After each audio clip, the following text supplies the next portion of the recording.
Very good morning everyone. करें start. देखो पहले हमने किया था क्वालिटी रिव्यू के पार्ट 1 में हमने कौन कौन से टॉपिक डिस्कस किए थे, फटाफट बताओ। क्वालिटी रिव्यू के पार्ट 1 में हमने कौन कौन से टॉपिक डिस्कस किए थे। सबसे पहले हमने पढ़ा था एक एसक्यूसी 1 से रिलेटेड टॉपिक पढ़ा था, इवेल्युएशन ऑफ इंपॉर्टेंट एरियाज। कौन कौन से एरियाज को इवेल्युएट किया जाएगा, evaluation of important areas in quality review in terms of SQC 1 के एसक्यूसी 1 के कौन कौन से एरियाज को इवेल्युएट किया जाएगा। फिर हमने पढ़ा था scope and objective of quality review. क्या पढ़ा था? Scope and objective of quality review. फिर हमने पढ़ा था technical, ethical and professional standards and other relevant guidance में क्या क्या इंक्लूड होगा, अदर रेलेवेंट गाइडेंस में क्या क्या इंक्लूड होगा। फिर हमने डिस्कशन की थी about the quality review board. फिर हमने क्या डिस्कस किया था?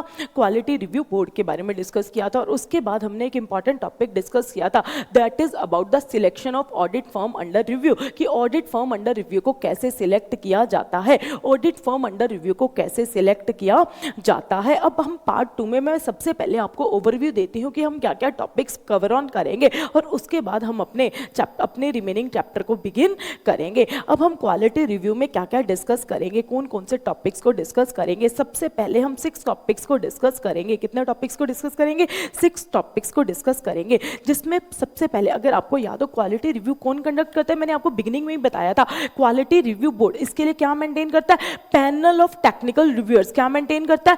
Panel of technical reviewers. तो टेक्निकल रिव्यूअर कौन बन सकता है, कौन खुद को पैनल कर सकता है as a technical reviewer. What are the eligibility condition to being a technical reviewer. तो हम क्या पढ़ेंगे? Eligibility condition to being a technical reviewer, कि कौन खुद को पैनल कर सकता है एज अ टेक्निकल रिव्यूअर, कि टेक्निकल रिव्यूअर कौन बन सकता है, टेक्निकल रिव्यूअर कौन बन सकता है। फिर हम एक मोस्ट इंपॉर्टेंट टॉपिक पढ़ेंगे, various stages involved in quality review assignment, various stages involved in quality review assignment. फिर उसके बाद हम पढ़ेंगे independence and qualification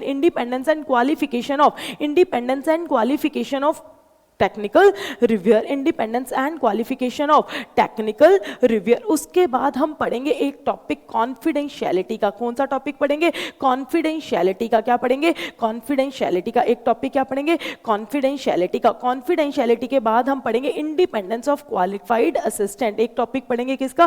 qualified assistant का। फिर हम उसके बाद पढ़ेंगे गाइडलाइंस। क्या पढ़ेंगे? Guidelines for technical reviewer. क्या पढ़ेंगे? Guidelines for technical reviewer. क्या पढ़ेंगे? Guidelines for technical reviewer. जो इंडिपेंडेंस है, कॉन्फिडेंशियलिटी है, क्वालिफाइड असिस्टेंट है, ये मिसलेनियस टॉपिक है। लेकिन जो एलिजिबिलिटी का टॉपिक हो गया कि कौन टेक्निकल रिव्यूअर पैनल हो सकता है, various stages involved in the quality review assignment and guidelines for technical reviewer, इस पे से क्वेश्चन, बिल्कुल थ्योरेटिकल क्वेश्चन 4 मार्क्स का पूछा जा सकता है। अब नाउ मोस्ट इंपॉर्टेंट, कौन टेक्निकल रिव्यूअर बन सकता है? वेरी इंपॉर्टेंट, कौन टेक्निकल रिव्यूअर बन सकता है? इसके लिए 4 कंडीशन है। टेक्निकल रिव्यूअर कौन बन सकता है? सबसे पहली कंडीशन, उसके पास मिनिमम 15 इयर्स का, दोबारा से, उसके पास मिनिमम 15 इयर्स का क्या होना चाहिए? Post qualification experience. Minimum 15 years का क्या होना चाहिए? Post qualification experience as chartered accountant. उसके पास मिनिमम 15 इयर्स का क्या होना चाहिए? Post qualification experience as a chartered accountant. उसके पास मिनिमम 15 इयर्स का क्या होना चाहिए? Post qualification experience as a chartered accountant. और वो करंटली किस में होना चाहिए? वो करंटली प्रैक्टिस में होना चाहिए। वो करंटली किस में होना चाहिए?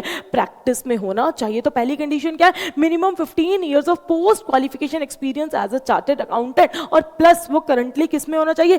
प्रैक्टिस में होना चाहिए। वो करंटली किस में होना चाहिए? प्रैक्टिस में होना चाहिए। सेकंड पॉइंट क्या है? उसने कम से कम at least 3 statutory audit assignment sign किए हो। उसने कम से कम 3 स्टैट्यूटरी ऑडिट असाइनमेंट साइन किए हो। उसने कम से कम 3 स्टैट्यूटरी ऑडिट असाइनमेंट साइन किए हो।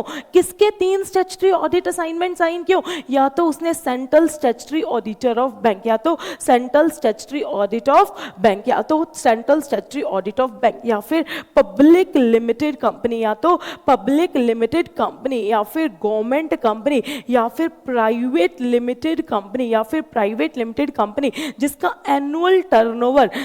एनुअल टर्नओवर 50 करोड़ से ज्यादा है, एनुअल टर्नओवर किससे ज्यादा है, 50 करोड़ से ज्यादा है, तो उसने कम से कम 3 ऑडिट असाइनमेंट साइन किए हो, उसने कम से कम 3 ऑडिट असाइनमेंट साइन किए हो as a central statutory audit of bank, public limited company, government company, private company, annual turnover is 50 crore और मोर ड्यूरिंग लास्ट 10 ईयर्स, पिछले 10 साल में ड्यूरिंग लास्ट 10 ईयर्स उसने कम से कम 3 स्टैट्यूटरी ऑडिट असाइनमेंट साइन किए हो as a central statutory audit of bank, public limited company, government company या फिर प्राइवेट लिमिटेड कंपनी जिसका एनुअल टर्नओवर 50 करोड़ और जिसका एनुअल टर्नओवर क्या है, एक्सीडिंग 50 करोड़। आउट ऑफ 3, अब इस 3 में से out of 3 one entity shall be other than private limited company, one entity shall be other than private limited company. इस 3 स्टैट्यूटरी ऑडिट में से कम एक एंटिटी ऐसी होनी चाहिए विच इज अदर देन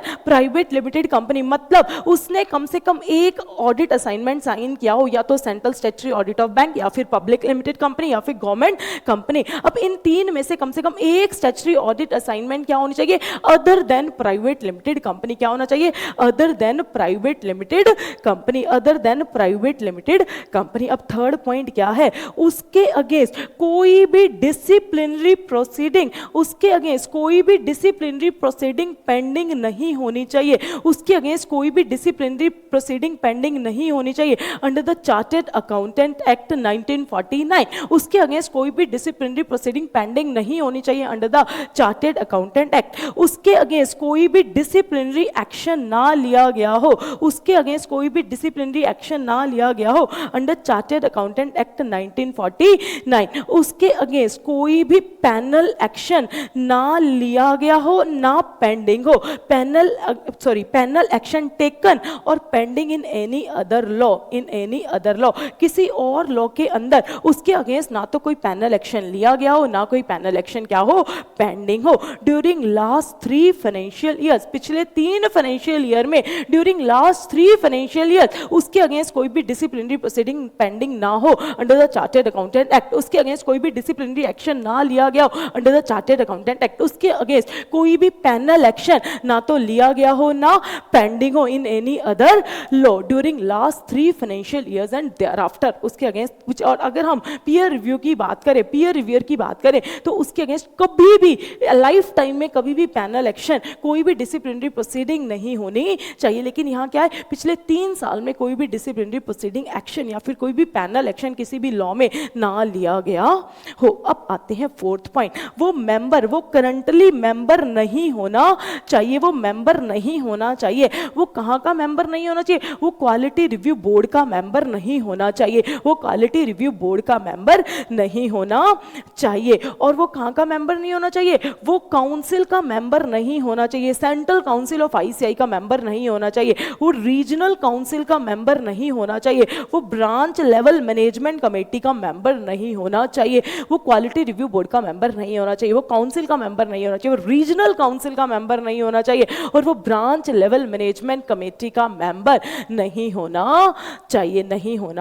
फटाफट पढ़ते हैं। सबसे पहले क्वालिटी रिव्यू प्रोसेस का एक छोटा सा टॉपिक है, इसको लेटर ऑन डिस्कस करेंगे। सबसे पहले हम क्या पढ़ रहे हैं, एम्पैनलमेंट ऑफ टेक्निकल रिव्यूअर। फटाफट, उसके पास मिनिमम क्या होना चाहिए, 15 इयर्स का पोस्ट क्वालिफिकेशन एक्सपीरियंस होना चाहिए, उसके पास मिनिमम 15 इयर्स का पोस्ट क्वालिफिकेशन एक्सपीरियंस होना चाहिए, और वो करंटली किस में होना चाहिए, प्रैक्टिस में होना चाहिए, और कम से कम उसने at least 3 statutory audit assignment sign किए हो, वो साइनिंग पार्टनर या फिर प्रोप्राइटर रहा हो, एटलीस्ट 3 स्टैट्यूटरी ऑडिट असाइनमेंट किसके, या तो central statutory auditor of bank या फिर public limited company, government company या फिर प्राइवेट लिमिटेड कंपनी जिसका एनुअल टर्नओवर क्या है 50 करोड़ एंड अबव, जिसका एनुअल टर्नओवर क्या है 50 crore and above during last 10 years, पिछले 10 इयर्स में कम से कम उसने 3 स्टैट्यूटरी ऑडिट असाइनमेंट साइन किए हो, या तो central statutory auditor of bank या फिर पब्लिक लिमिटेड कंपनी या फिर गवर्नमेंट कंपनी या फिर private company, annual turnover 50 crore और मोर। और आउट ऑफ 3 इस 3 स्टैट्यूटरी ऑडिट में से at least 1 entity shall be other than private limited company, at least 1 entity shall be other than private limited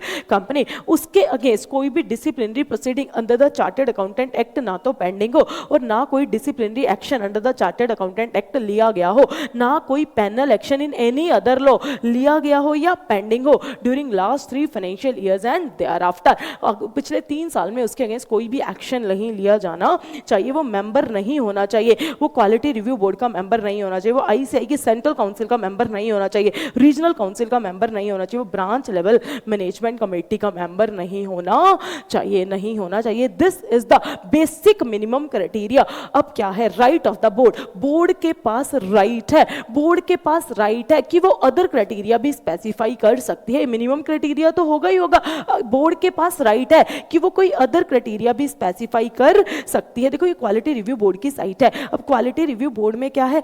देखो online application form for empanelment as a technical reviewer. अगर कोई भी technical reviewer बनना चाहता है तो वो ऑनलाइन प्रोसेस से ये एप्लीकेशन को फिल करता है कि उसका नाम पैनल में इंक्लूड कर दिया जाए। अब बोर्ड के पास राइट है, दोबारा से बोर्ड के पास राइट है, वो किसी भी एप्लीकेशन को रिजेक्ट कर सकती है विदाउट एनी रीजन। चाहे वो बेसिक क्राइटेरिया को मेट आउट करते थे, लेकिन बोर्ड के पास राइट है कि वो कोई भी एप्लीकेशन को रिजेक्ट कर सकती है without any reason. Board have the right to reject any application without any reason. Board किसी भी एप्लीकेशन को रिजेक्ट कर सकती है विदाउट एनी रीजन। कितने ब्लॉक पीरियड के लिए टेक्निकल रिव्यूअर्स को अम्पैनल किया जाता है? The empanelment of technical reviewers so made shall be of ongoing block period of 3 years.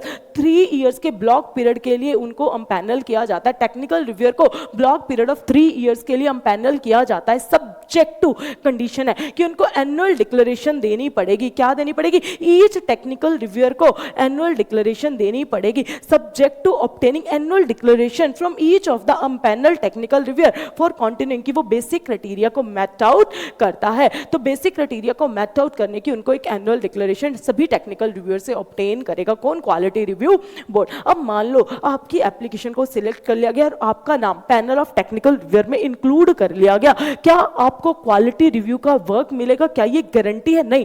It is only on the sole description of quality review board. It is only on the sole description of quality review board. It is only on the sole description of quality review board. अगर आपका नाम panel of technical reviewers में include कर लिया गया, it is not a guarantee कि आपको quality review work मिलेगा। It is only on the sole discretion of quality review board. पढ़ते हैं। However, it may be noted that empanelment as a technical reviewer with quality review board does not in any way guarantee कि allotment of quality review work, कि आपको quality review work मिलेगा ही मिलेगा। It is not a guarantee और it is only on the sole discretion of quality review board. अब training, जो भी technical reviewers हैं उनको अमर्जिंग एरियाज पे ट्रेनिंग को अंडरगो करना पड़ेगा।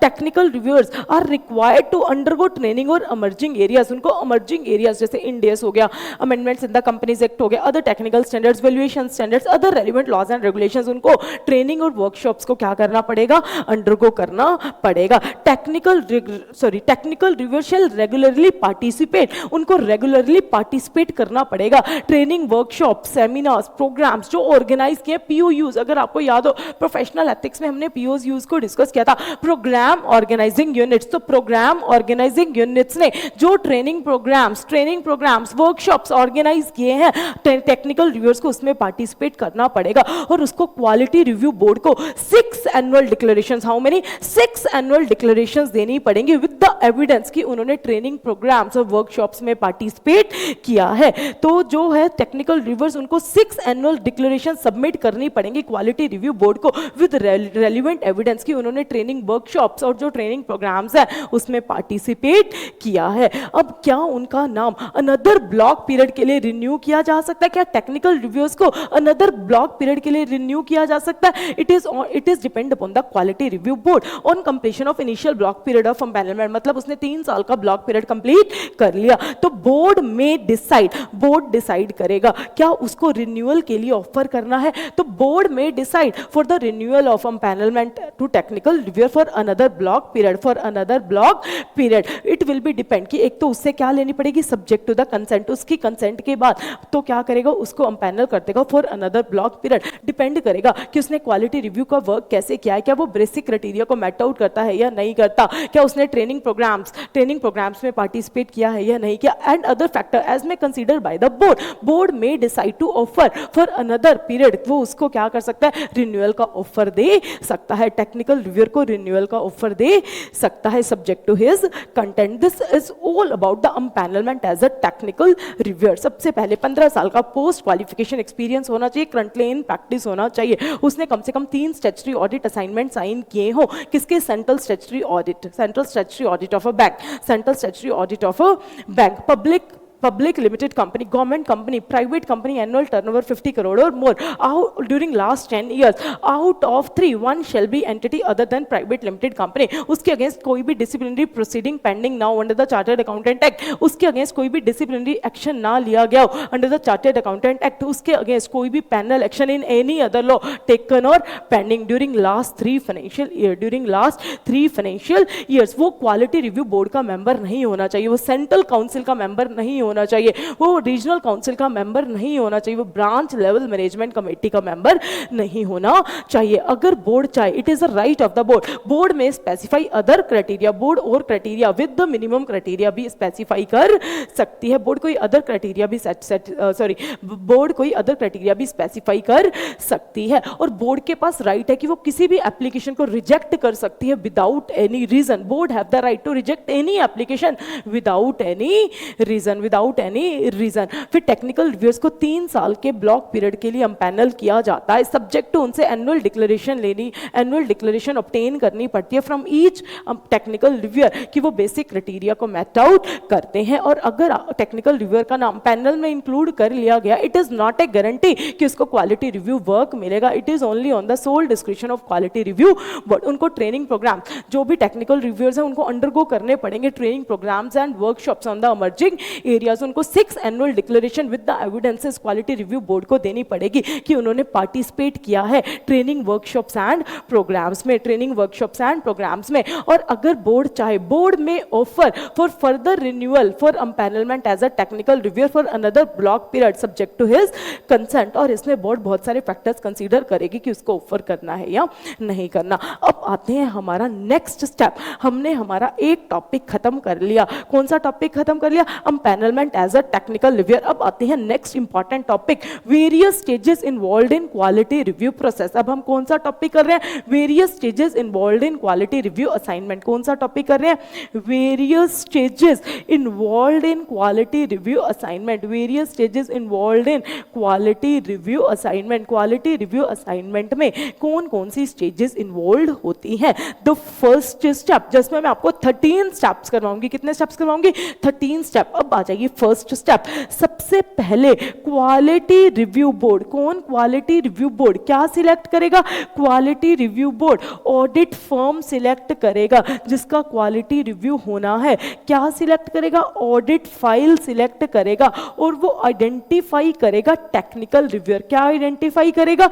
Technical reviewer. फॉर एग्जांपल पीडब्ल्यूसी का क्वालिटी रिव्यू करवाना है, मतलब क्या सिलेक्ट कर ली? Audit firm. पीडब्ल्यूसी की सत्यम की ऑडिट का क्वालिटी रिव्यू करवाना है, मतलब क्या सिलेक्ट कर ली? Audit file. क्या सिलेक्ट कर ली? Audit file. हमने मिस्टर चिंकू से क्या करवाना है? क्वालिटी रिव्यू कंडक्ट करवाना है, मतलब इन्होंने रेलिवेंट टेक्निकल रिव्यूअर आइडेंटिफाई कर लिया। तो फर्स्ट स्टेप में क्वालिटी रिव्यू बोर्ड ने आइडेंटिफाई किया किसको? ऑडिट फर्म को, फिर उसकी ऑडिट फाइल जिसका क्वालिटी रिव्यू करना है, और इसके लिए उन्होंने आइडेंटिफाई किया टेक्निकल रिव्यूअर। अब जो टेक्निकल रिव्यूअर आइडेंटिफाई किया था, इसको क्या भेजा जाएगा? Offer letter of engagement. क्या भेजा जाएगा? Offer letter of engagement. अब टेक्निकल रिव्यूअर से भेजा जाएगा ऑफर लेटर ऑफ एंगेजमेंट। बताओ आप टेक्निकल रिव्यूअर जी, क्या आप करने के लिए रेडी हो क्वालिटी रिव्यू? तो टेक्निकल रिव्यूअर को क्या भेजा जाएगा? Offer letter of engagement. जैसे ही offer letter of engagement technical reviewer के पास आएगा, अब technical reviewer quality review board को क्या सेंड करेगा? कन्वे करेगा अपनी एक्सेप्टेंस। क्या कन्वे करेगा? अपनी एक्सेप्टेंस। तो technical reviewer quality review board को कन्वे करेगा एक्सेप्टेंस, जिसमें उसको क्या देनी पड़ेगी? नेसेसरी डिक्लेरेशन देनी पड़ेगी कि वो बेसिक क्राइटेरिया को मेट आउट करता है, कि वो मिनिमम बेसिक क्राइटेरिया को मेट आउट करता है। प्लस उसको क्या देनी पड़ेगी? Statement of confidentiality. क्या देनी पड़ेगी? पड़ेगी, स्टेटमेंट ऑफ कॉन्फिडेंशियलिटी की, वो कॉन्फिडेंशियलिटी मेंटेन करेगा, जो भी उसको इन्फॉर्मेशन रिकॉर्ड्स मिलेंगे उसकी क्या मेंटेन करेगा, कॉन्फिडेंशियलिटी मेंटेन करेगा। तो फर्स्ट स्टेप क्या था, क्वालिटी रिव्यू बोर्ड ने क्या सिलेक्ट की, ऑडिट फर्म सिलेक्ट की, ऑडिट फाइल सिलेक्ट की और आइडेंटिफाई किया टेक्निकल रिव्यूअर की किससे क्वालिटी रिव्यू कंडक्ट करवाना है। सेकंड स्टेप में वो टेक्निकल रिव्यूअर को उन्होंने क्या सेंड किया, ऑफर लेटर ऑफ एंगेजमेंट। फिर टेक्निकल रिव्यूअर ने क्वालिटी रिव्यू बोर्ड को अपनी क्या कन्वे की, एक्सेप्टेंस। एक्सेप्टेंस के साथ उसने क्या दी, नेसेसरी डिक्लेरेशन कि वो मिनिमम बेसिक क्राइटेरिया को मीट आउट करता है, और उसने क्या दी, स्टेटमेंट ऑफ कॉन्फिडेंशियलिटी की, कॉन्फिडेंशियलिटी मेंटेन करेगा। और जैसे ही इंटीमेशन, जैसे ही टेक्निकल रिव्यूअर की एक्सेप्टेंस आई, जैसे ही टेक्निकल रिव्यूअर की क्या आई, एक्सेप्टेंस आई, जैसे ही टेक्निकल रिव्यूअर की एक्सेप्टेंस आई, क्वालिटी रिव्यू बोर्ड ने इसका इंटीमेशन दिया किसको, ऑडिट फर्म अंडर रिव्यू को। क्या इंटीमेशन दिया, ऑडिट फर्म अंडर रिव्यू को, कि आपका टेक्निकल रिव्यू होने वाला, आपका क्वालिटी रिव्यू होगा और ये टेक्निकल रिव्यूअर करेगा। तो क्वालिटी रिव्यू बोर्ड ने इंटीमेशन दिया किसको, ऑडिट फर्म अंडर रिव्यू को, और इस इंटीमेशन की कॉपी किसको सेंड कर दी, टेक्निकल रिव्यूअर को। इस इंटीमेशन की कॉपी किसको सेंड कर दी, टेक्निकल रिव्यूअर को। और ईच अदर के क्या दे दिए, contact details for further communication. Each other के क्या दे दिए, कॉन्टैक्ट डिटेल्स, एक दूसरे के टेक्निकल रिव्यूअर को, ऑडिट फर्म अंडर रिव्यू, मतलब ईच अदर के क्या दे दिए, contact details for further communication, की फर्दर कम्युनिकेट कर सके। अब आ जाइए फिफ्थ स्टेप क्या है। फिफ्थ स्टेप में क्या हुआ, जैसे ही ऑडिट फर्म को भी पता चल गया हमारा क्वालिटी रिव्यूअर है, टेक्निकल रिव्यूअर ने भी एक्सेप्टेंस दे दी थी कि हाँ मैं टेक्निकल रिव्यू, क्वालिटी रिव्यू करूंगा। अब टेक्निकल रिव्यूअर ने क्वालिटी रिव्यू बोर्ड को, सॉरी टेक्निकल रिव्यूअर ने ऑडिट फर्म अंडर रिव्यू को, टेक्निकल रिव्यूअर ने ऑडिट फर्म अंडर रिव्यू को क्या सेंड किया, क्या सेंड किया, क्वालिटी रिव्यू क्वेश्चनियर। क्या सेंड किया, क्वालिटी रिव्यू क्वेश्चनियर। क्या सेंड किया, quality review questionnaire to be filled up, कि उसको फिल्ड कीजिए।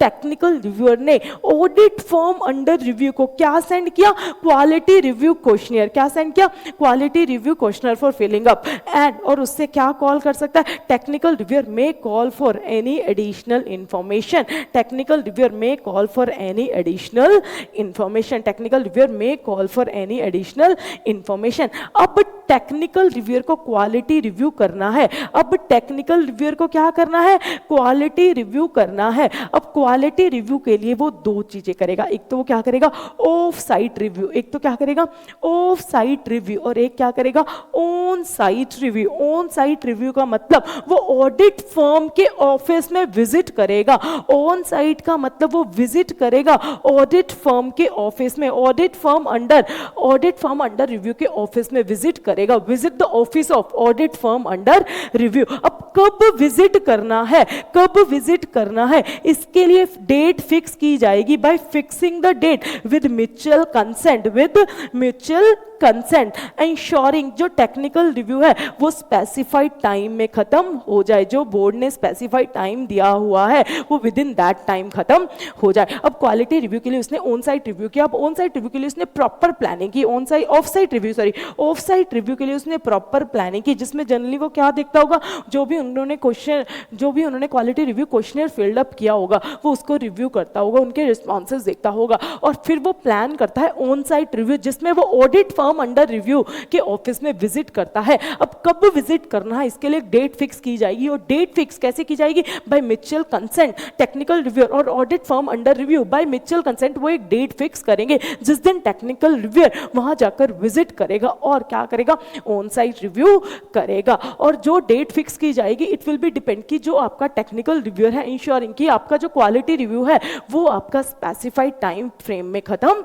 हो जाए, वो स्पेसिफाइड टाइम फ्रेम में क्या हो जाए, कंप्लीट हो जाए। एक बार ये 6 स्टेजेस को नोट से रीड डाउन करते हैं, फिर हम अपने 7th स्टेज पर चलेंगे। अब आते हैं सिलेक्शन। सबसे पहले क्वालिटी रिव्यू बोर्ड क्या सिलेक्ट करता है, क्वालिटी रिव्यू बोर्ड। टॉपिक क्या पढ़ रहे हैं हम, various stages involve in the in the conduct of quality review assignment. सबसे पहले क्वालिटी रिव्यू बोर्ड क्या सिलेक्ट करता है, audit form and audit file for review, और आइडेंटिफाई करता है technical review. For example PWC select की, सत्यम सिलेक्ट किया, पीडब्ल्यूसी फर्म सिलेक्ट की, फिर उसकी ऑडिट फाइल सत्यम की स्टैट्यूटरी ऑडिट का रिव्यू करेंगे, और आइडेंटिफाई किया technical reviewer, for example Chunky, mister Chunky, जो भी मिस्टर चंकी। अब जो भी टेक्निकल रिव्यूअर था उसको क्या भेजा, ऑफर लेटर ऑफ एंगेजमेंट। क्या भेजा, ऑफर लेटर ऑफ एंगेजमेंट। जैसे ही टेक्निकल रिव्यूअर के पास ऑफर लेटर ऑफ एंगेजमेंट आया, उसने कन्वे की अपनी एक्सेप्टेंस। उसने क्या कन्वे की, acceptance of letter of engagement to the quality review, और साथ में उसने क्या नेसेसरी क्या दी, डिक्लेरेशन कि वो एलिजिबिलिटी कंडीशन को मीट आउट करता है, और उसने क्या फर्निश की, स्टेटमेंट ऑफ कॉन्फिडेंशियलिटी। अभी हम पढ़ेंगे कि अगर वो असिस्टेंट्स भी जा रहे हैं उसके साथ, तो असिस्टेंट्स को भी क्वालिटी असिस्टेंट्स को भी कॉन्फिडेंशियलिटी की स्टेटमेंट फाइल करनी पड़ेगी, फर्निश करनी पड़ेगी। जैसे टेक्निकल रिव्यूअर ने अपनी एक्सेप्टेंस दी, क्वालिटी रिव्यू बोर्ड ने ऑडिट फर्म अंडर रिव्यू को इसका क्या किया, इंटीमेशन दिया। क्वालिटी रिव्यू बोर्ड ने ऑडिट फर्म अंडर रिव्यू को इसका क्या दिया, इंटीमेशन दिया कि आपका क्वालिटी रिव्यू होगा, प्रपोज क्वालिटी रिव्यू। और क्वालिटी रिव्यू बोर्ड ने इस इंटीमेशन की कॉपी किसको सेंड कर दी, टेक्निकल रिव्यूअर को, और ईच अदर के क्या दे दिए, कॉन्टैक्ट डिटेल्स दे दिए, ताकि वो फर्दर क्या कर सके, कम्युनिकेट कर सके। Questionnaire, technical reviewer the specify, तो टेक्निकल रिव्यूअर स्पेसिफाई करेगा क्वालिटी रिव्यू क्वेश्चनियर, सेंड करेगा टेक्निकल रिव्यूअर सेंड करेगा quality review questionnaire to audit firm under reviewer for filling up, और उससे कोई एडिशनल इंफॉर्मेशन मांग सकता है, उससे कोई एडिशनल इंफॉर्मेशन मांग सकता है। अब दो टाइप से रिव्यू करेगा, of site review, on site review. अब कैरी आउट किया जाएगा क्वालिटी रिव्यू, एक तो ऑफ साइट रिव्यू जिसके लिए वो प्रॉपर प्लानिंग करेगा, और ऑन साइट विजिट करेगा, किसके, ऑडिट फर्म अंडर रिव्यू के ऑफिस में विजिट करेगा, और जो डेट फिक्स की जाएगी वो म्यूचुअल कंसेंट से फिक्स की जाएगी। और इस बात को इंश्योर किया जाएगा कि जो क्वालिटी रिव्यू है वो with in specified time frame complete हो जाए। जो भी क्वालिटी रिव्यू है वो with in specified time frame complete हो जाए। ये हो गए आपके 6 स्टेप। अब आ जाइए 7th स्टेप। अब क्या बनेगी, अब क्वालिटी रिव्यू तो टेक्निकल रिव्यूअर ने कंप्लीट कर लिया, ऑन साइट और ऑफ साइट रिव्यू हो गया, टेक्निकल रिव्यूअर ने अपना क्वालिटी रिव्यू कंप्लीट कर लिया। अब क्या इशू की जाएगी, प्रिलिमिनरी रिपोर्ट। क्या इशू जाएगी, प्रिलिमिनरी रिपोर्ट। और प्रिलिमिनरी रिपोर्ट की कॉपी किसको जाएगी, एक तो प्रिलिमिनरी रिपोर्ट की कॉपी क्वालिटी रिव्यू बोर्ड को जाएगी, और एक प्रिलिमिनरी रिपोर्ट की कॉपी किसको जाएगी, ऑडिट फर्म अंडर रिव्यू। अभी क्या इशू की गई, प्रिलिमिनरी रिपोर्ट। प्रिलिमिनरी रिपोर्ट की एक कॉपी किसके पास गई, क्वालिटी रिव्यू बोर्ड के पास गई, और दूसरी कॉपी किसके पास गई, ऑडिट फर्म अंडर रिव्यू के पास, ऑडिट फर्म अंडर रिव्यू के पास इशू हो गई प्रिलिमिनरी रिपोर्ट। अब प्रिलिमिनरी रिपोर्ट जैसे ही गई ऑडिट फर्म अंडर रिव्यू के पास, अब ऑडिट फर्म अंडर रिव्यू अपनी क्या देगी, रिप्रेजेंटेशन देगी, वो अपनी विचारधारा देगी, जो भी ऑब्जर्वेशंस प्रिलिमिनरी रिपोर्ट में टेक्निकल रिव्यूअर ने दी होंगी वो अपने रिप्लाईज देंगी, वो अपने क्या देंगी, रिप्रेजेंटेशंस देंगी। ऑडिट फर्म अंडर रिव्यू अपने रिप्रेजेंटेशन देगी टेक्निकल रिव्यूअर को। क्या देगी, ऑडिट फर्म अंडर रिव्यू अपनी रिप्रेजेंटेशंस देगी किसको, टेक्निकल रिव्यू रिव्यूअर को। और टेक्निकल रिव्यूअर इसको किसको सेंड कर देगा, इस रिप्लाईज को किसको सेंड कर देगा, क्वालिटी रिव्यू बोर्ड को। इस रिप्लाई को कहां सेंड कर देगा, क्वालिटी रिव्यू बोर्ड को। दोबारा से टेक्निकल रिव्यूअर ने अपनी क्या बनाई, प्रिलिमिनरी रिपोर्ट, इसकी एक कॉपी किसको दे दी, क्वालिटी रिव्यू बोर्ड को, और एक कॉपी किसको दे दी, ऑडिट फर्म अंडर रिव्यू को। प्रिलिमिनरी रिपोर्ट किसको दे दी, ऑडिट फर्म अंडर रिव्यू को, और इसको कहां सेंड कर दिया, क्वालिटी रिव्यू बोर्ड के पास। ऑडिट फर्म अंडर रिव्यू ने अपनी क्या दी, रिप्रेजेंटेशन, और जैसे ही रिप्रेजेंटेशन आई टेक्निकल रिव्यूअर के पास, टेक्निकल रिव्यूअर ने इसको किसको फॉरवर्ड कर दिया, क्वालिटी रिव्यू बोर्ड को। अब टेक्निकल रिव्यूअर ने आफ्टर कंसीडरिंग द रिप्रेजेंटेशन इसने अपनी क्या इशू की, फाइनल रिपोर्ट। इसने अपनी क्या इशू की, फाइनल रिपोर्ट। इसने अपनी क्या इशू की, फाइनल रिपोर्ट। जो इसने फाइनल रिपोर्ट इशू की वो अपने किस पे इशू करेगा, लेटर हेड पे इशू करेगा। इसको वो ड्यूली साइन करेगा और इसको वो क्या करेगा, डेट करेगा। It should be dated. जो फाइनल रिपोर्ट है on the letterhead of technical reviewer होनी चाहिए, साइंड होनी चाहिए और डेटेड होनी चाहिए। और इसको किसको सेंड कर देगा, क्वालिटी रिव्यू बोर्ड को। किसको सेंड कर देगा final report, quality review board को। और इसकी एक कॉपी किसको सेंड करेगा, ऑडिट फर्म अंडर रिव्यू को सेंड करेगा। किसको सेंड करेगा, ऑडिट फर्म अंडर रिव्यू को सेंड करेगा। इसकी एक कॉपी किसको सेंड करेगा, ऑडिट फर्म अंडर रिव्यू को सेंड करेगा। और रिक्वेस्ट करेगा कि वो अपने final reply within 7 days, जिस दिन उनको रिपोर्ट मिली है उसके विद इन 7 डेज वो अपने फाइनल रिप्लाई किसको सेंड करें, क्वालिटी रिव्यू बोर्ड को।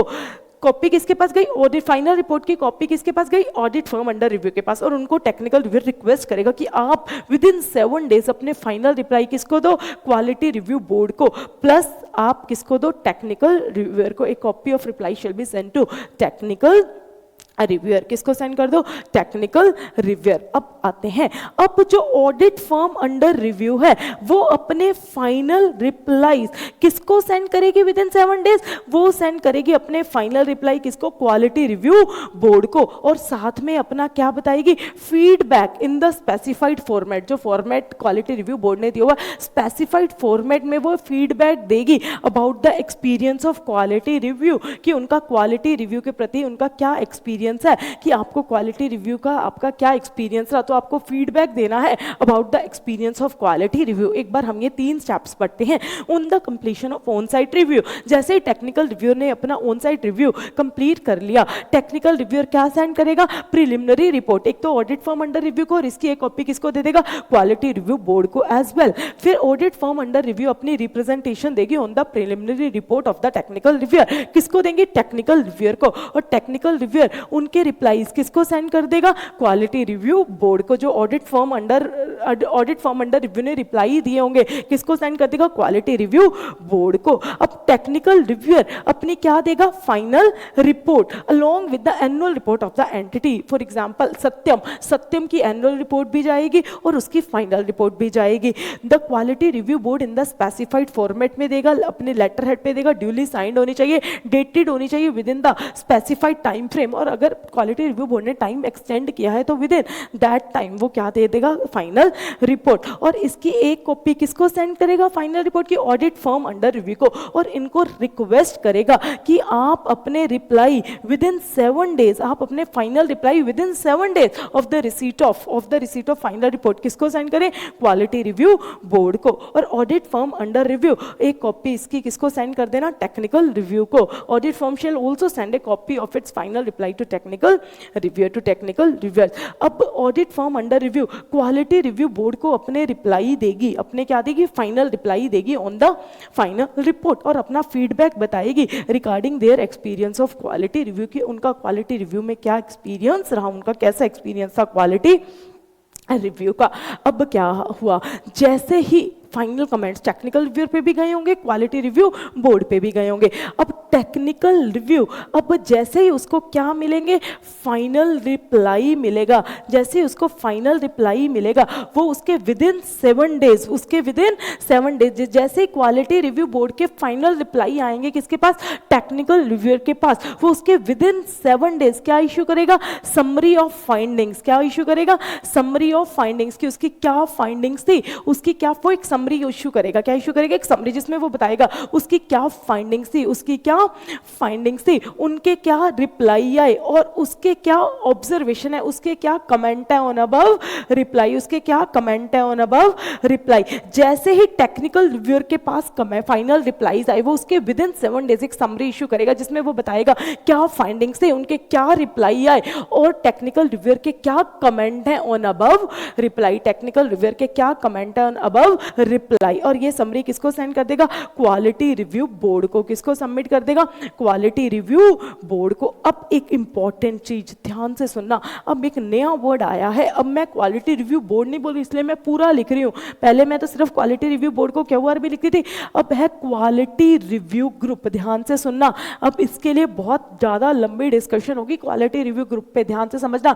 अब एक है क्वालिटी रिव्यू ग्रुप। अब क्वालिटी रिव्यू ग्रुप को टेक्निकल रिव्यूअर की क्या मिल गई, रिपोर्ट मिल गई, और उसको ऑडिट फर्म अंडर रिव्यू के क्या मिल गए, फाइनल रिप्लाई मिल गए। अब क्वालिटी रिव्यू ग्रुप आ गया, पहले बोर्ड चल रहा था, अब कौन आया, ग्रुप आया। कौन आया, ग्रुप आया। अब क्वालिटी रिव्यू ग्रुप, जिसको मैं बोलूंगी क्यूआरजी के पास टेक्निकल रिव्यूअर की क्या आई, रिपोर्ट आई, और ऑडिट फर्म अंडर रिव्यू के क्या आए, रिप्लाई आए। अब वो इनको कंसीडर करेगा, जो टेक्निकल रिव्यूअर की रिपोर्ट है, audit firm under under review के रिप्लाईज हैं इनको कंसीडर करेगा और वो अपनी रिकमेंडेशंस देगा। वो अपनी क्या देगा? रिकमेंडेशंस देगा। किसको? क्वालिटी रिव्यू बोर्ड को। अब क्वालिटी रिव्यू बोर्ड ने ना क्वालिटी रिव्यू ग्रुप कॉन्स्टिट्यूट किया हुआ है जिसमें जेनरिक ग्रुप भी है और एक से ज्यादा ग्रुप कॉन्स्टिट्यूट किए हुए प्रैक्टिकली। तो यहाँ क्या है? जेनरिक भी है, इंडस्ट्री स्पेसिफिक भी है। अभी हम पढ़ेंगे क्वालिटी रिव्यू ग्रुप पे, प्रॉपर डिस्कशन करेंगे। अब टेक्निकल रिव्यूअर की फाइनल रिपोर्ट आ गई। फाइनल रिपोर्ट की कॉपी किसके पास चली गई? क्वालिटी रिव्यू ग्रुप के पास। और ऑडिट फर्म अंडर रिव्यू के जो फाइनल रिप्लाईज हैं वो भी किसके पास चले गए? क्वालिटी रिव्यू ग्रुप के पास। अब क्वालिटी रिव्यू ग्रुप जो टेक्निकल रिव्यूअर की रिपोर्ट है और जो ऑडिट फर्म अंडर रिव्यू के रिप्लाई है इनको कंसीडर करेगा और वो अपनी रिकमेंडेशंस देगा। किसको? क्वालिटी रिव्यू बोर्ड को। क्या देगा? रिकमेंडेशंस देगा क्वालिटी रिव्यू बोर्ड को। अब quality review board quality review group की जो रिकमेंडेशन आई है उनको कंसीडर करेंगे और क्या डिसाइड करेंगे? Further course of action. क्या डिसाइड करेंगे? Further course of action. क्या डिसाइड करेंगे? Further course of action. Further course of action. अब फटाफट पढ़ते हैं। Upon received the final reply from AFUR, जैसे AFUR के फाइनल रिप्लाई आए, TR टेक्निकल रिव्यूअर सबमिट करेगा क्वालिटी रिव्यू बोर्ड को with in 7 days summary of his findings. Summary of his finding जिसमें फाइंडिंग्स होंगी, उनके क्या रिप्लाई आए और उसके क्या फाइनल कमेंट्स हैं। और अब आ गया एक इंपॉर्टेंट वर्ड, इसको हाईलाइट कर लो, क्वालिटी रिव्यू ग्रुप। अभी तक बोर्ड चल रहा था, अब कौन आ गया? Quality review group. Quality review group को रिपोर्ट मिली किसकी? टेक्निकल रिव्यूअर्स की। और इसको ऑडिट फर्म के क्या मिले? रिस्पॉन्स मिले। अकॉर्डिंग टू दैट उनको कंसीडर करके क्वालिटी रिव्यू बोर्ड अपनी रिकमेंडेशंस देगा। किसको? क्वालिटी रिव्यू बोर्ड को। और जैसे ही क्वालिटी रिव्यू बोर्ड के पास क्वालिटी रिव्यू ग्रुप की रिपोर्ट आएगी, उनकी रिकमेंडेशंस को ध्यान में रखकर वो डिसाइड करेंगे further course of actions. This is 13 stages process और इसको आई थिंक सो आपको बहुत अच्छे से समझ आया होगा। मैं फटाफट क्विकली इन 13 स्टेजेस को क्विकली रिपीट करती हूं। सबसे पहला क्या था? सबसे पहले क्वालिटी रिव्यू बोर्ड ने क्या सिलेक्ट की? ऑडिट फर्म, ऑडिट फाइल और आइडेंटिफाई किया टेक्निकल रिव्यूअर। जैसे ही इन्होंने आइडेंटिफाई कर लिया टेक्निकल रिव्यूअर, दूसरे स्टेप में इन्होंने टेक्निकल रिव्यूअर को क्या सेंड किया? Offer letter of engagement. क्या सेंड किया? Offer letter of engagement. फिर टेक्निकल रिव्यूअर ने अपनी क्या दी? एक्सेप्टेंस दी। एक्सेप्टेंस के साथ उसने नेसेसरी डिक्लेरेशन दी। क्या दी? नेसेसरी डिक्लेरेशन दी। एक तो वो मीट करता है minimum criteria, minimum basic criteria को मैट आउट करता है, प्लस उसने स्टेटमेंट ऑफ कॉन्फिडेंशियलिटी दी। और अगर क्वालिफाइड असिस्टेंट्स भी जा रहे थे तो उनको भी स्टेटमेंट ऑफ कॉन्फिडेंशियलिटी को फर्निश करना पड़ेगा। जैसे ही एक्सेप्टेंस आई, क्वालिटी रिव्यू बोर्ड ने ऑडिट फर्म अंडर रिव्यू को इंटीमेट किया कि आपका प्रपोज क्वालिटी रिव्यू होने वाला है। और इस इंटीमेशन की कॉपी किसको दी? टेक्निकल रिव्यूअर को। और ईच अदर के कॉन्टैक्ट डिटेल्स दिए फॉर फर्दर कम्युनिकेशन। अब टेक्निकल रिव्यूअर ने क्वालिटी रिव्यू क्वेश्चनियर सेंड किया किसको? ऑडिट फर्म अंडर रिव्यू को फॉर फिलिंग अप। और वो उससे कोई एडिशनल इंफॉर्मेशन भी ही में कॉल, टेक्निकल रिव्यूअर में call for any additional information if required. अब टेक्निकल रिव्यूअर रिव्यू कंडक्ट करेगा। अब रिव्यू कंडक्ट करेगा जिसके लिए वो क्या करेगा? क्वालिटी रिव्यू के लिए ऑफ साइट रिव्यू करेगा और ऑन साइट विजिट करेगा on the office of audit firm. और जो डेट फिक्स की जाएगी वो म्यूचुअल कंसेंट से डेट फिक्स की जाएगी, इंश्योरिंग दैट की quality review specified time frame में कंप्लीट हो जाए। अब क्वालिटी रिव्यू कंप्लीट हो गया टेक्निकल रिव्यूअर का। अब technical reviewer preliminary report issue करेगा किसको? ऑडिट फर्म अंडर रिव्यू को। और इसकी एक कॉपी किसको सेंड कर देगा? इसकी कॉपी दे देगा किसको? क्वालिटी रिव्यू बोर्ड को। अब ऑडिट फर्म अंडर रिव्यू अपने क्या देगी? रिप्रेजेंटेशन देगी। अपने क्या देगी? रिप्रेजेंटेशन देगी। उनकी रिप्रेजेंटेशन को कंसीडर करे और इसकी कॉपी किसको जाएगी? क्वालिटी रिव्यू बोर्ड को। और उनकी रिप्रेजेंटेशन को कंसीडर करके टेक्निकल रिव्यूअर क्या इशू करेगा? फाइनल रिपोर्ट इशू करेगा। जो फाइनल रिपोर्ट है वो स्पेसिफाइड फॉर्मेट में होगी। अभी हम पढ़ेंगे रिपोर्ट का फॉर्मेट क्या होता है। स्पेसिफाइड फॉर्मेट में होगी, लेटर टेक्निकल रिव्यूअर के लेटर हेड पे होगी, ड्यूली साइन होगी और डेटेड होगी। और क्या होगी? डेटेड होगी। और फाइनल रिपोर्ट की कॉपी क्वालिटी रिव्यू बोर्ड के पास जाएगी और उसकी एक कॉपी किसके पास जाएगी? क्वालिटी रिव्यू बोर्ड को फाइनल रिपोर्ट दे दी जाएगी और इसकी एक copy audit firm under review को सेंड की जाएगी और उनको रिक्वेस्ट किया जाएगा कि वो अपने final reply within 7 days of receipt of final report quality review board को दें और इसकी एक कॉपी किसको दें? टेक्निकल रिव्यूअर को भी सेंड करें। Also to send it to technical reviewer. और फिर ऑडिट फर्म अंडर रिव्यू अपने final replies within 7 days किसको देगी? क्वालिटी रिव्यू बोर्ड को, और अपना फीडबैक देगी about the experience of quality review, about the experience of quality review. और जैसे ही फाइनल रिप्लाईज आएंगे उसके with in 7 days technical reviewer अपनी क्या देगा? समरी ऑफ फाइंडिंग्स, जिसमें वो बताएगा उसकी क्या फाइंडिंग्स है, उनके क्या फाइनल रिप्लाई आए और उसके क्या कमेंट है ऑन अबव रिप्लाई। और उसके बाद क्वालिटी रिव्यू ग्रुप आ जाएगा। क्वालिटी रिव्यू ग्रुप जो टेक्निकल रिव्यूअर की रिपोर्ट है और जो ऑडिट फर्म अंडर रिव्यू के रिस्पॉन्स है उनको कंसीडर करेगा और वो अपनी रिकमेंडेशंस देगा किसको? क्वालिटी रिव्यू ग्रुप को। और quality review board quality review group के रिपोर्ट को कंसीडर करेगी और वो क्या डिसाइड करेगी? Further course of action. क्या डिसाइड करेगी? Further course of action, final course of action. अब आते हैं छोटे छोटे टॉपिक्स पढ़ते हैं। कंपोजिशन ऑफ रिव्यू टीम, क्या पढ़ते हैं? Composition of review team. अब टीम में कौन कौन जाएगा? देखो हमारे 2 स्टेप हो गए खत्म, हमारे 2 टॉपिक खत्म हो गए। एक हमने पढ़ लिया कौन सा टॉपिक? एक हमने पढ़ लिया एलिजिबिलिटी, फिर हमने पढ़ लिया वेरियस स्टेजेस। अब पढ़ते हैं independence and qualification of technical review. एक छोटा सा टॉपिक है qualification, composition of audit team, composition of review team. अब रिव्यू टीम में कितने मेंबर्स जाएंगे, कौन कौन जाएगा, डिपेंड करेगा उस ऑडिट फर्म अंडर रिव्यू का साइज क्या है और एंटिटी का साइज क्या है। रिव्यू टीम में कितने, the composition of review team will depend upon the size of AFUR and entity under review. कौन सी एंटिटी का रिव्यू हो रहा है और कौन सी फर्म का रिव्यू हो रहा है, इस पे डिपेंड करेगा कि रिव्यू टीम में कितने मेंबर्स होंगे। अब इसका हेड कौन होगा? जो रिव्यू टीम है, जो टीम है उसको हेड कौन करेगा? Technical reviewer. जो पैनल हुआ है, जो पैनल पे क्वालिटी रिव्यू बोर्ड के पैनल पे है, वो टेक्निकल रिव्यूअर जो पैनल है वो कौन होगा? हेड होगा। और मैक्सिमम 5 क्वालिफाइड असिस्टेंट्स को लेकर जा सकता है। मैक्सिमम कितने क्वालिफाइड असिस्टेंट्स को लेकर जा सकता है? मैक्सिमम 5 क्वालिफाइड असिस्टेंट्स को लेकर जा सकता है। As may be fixed by the board, जैसा बोर्ड फिक्स करेगी on each case to case basis. लेकिन no firm of chartered accountant may be included as a member of review team. CA in practice member of review team बन सकता है, लेकिन firm of CA in practice can not be member of review team. Review team का composition depend करेगा size of audit firm under review and entity whose review is going to be conducted. इसको head कौन करेगा? Technical reviewer. It will be mandatory headed by the technical reviewer. इसमें maximum up to 5 qualified assistants हो सकते हैं और ये decide करेगा board on need to need basis. But no firm of chartered accountant may be included as a member of review team. अब आ जाइए independence and qualification of technical review. Independence and qualifications of technical reviewer. देखो जो भी technical reviewers हैं उनको independence और conflict of interest maintain करना पड़ता है। उसका कोई कभी भी ऑडिट फर्म जो सिलेक्ट की गई है फॉर रिव्यू और जो एंटिटी सिलेक्ट की गई है फॉर रिव्यू, उनका कोई कॉन्फ्लिक्ट ऑफ इंटरेस्ट नहीं होना चाहिए। उनको भी क्या इंश्योर करनी है? उनको भी इंडिपेंडेंस इंश्योर करनी है। बेसिक मिनिमम क्राइटेरिया के साथ साथ कुछ क्वालिफिकेशंस, कुछ independence and conflict of interest की रिक्वायरमेंट जो किसको मेंटेन करनी है? टेक्निकल रिव्यूअर को इंश्योर करनी है। अब क्या कंडीशंस है? देयर आर 5 कंडीशंस, ध्यान से समझना।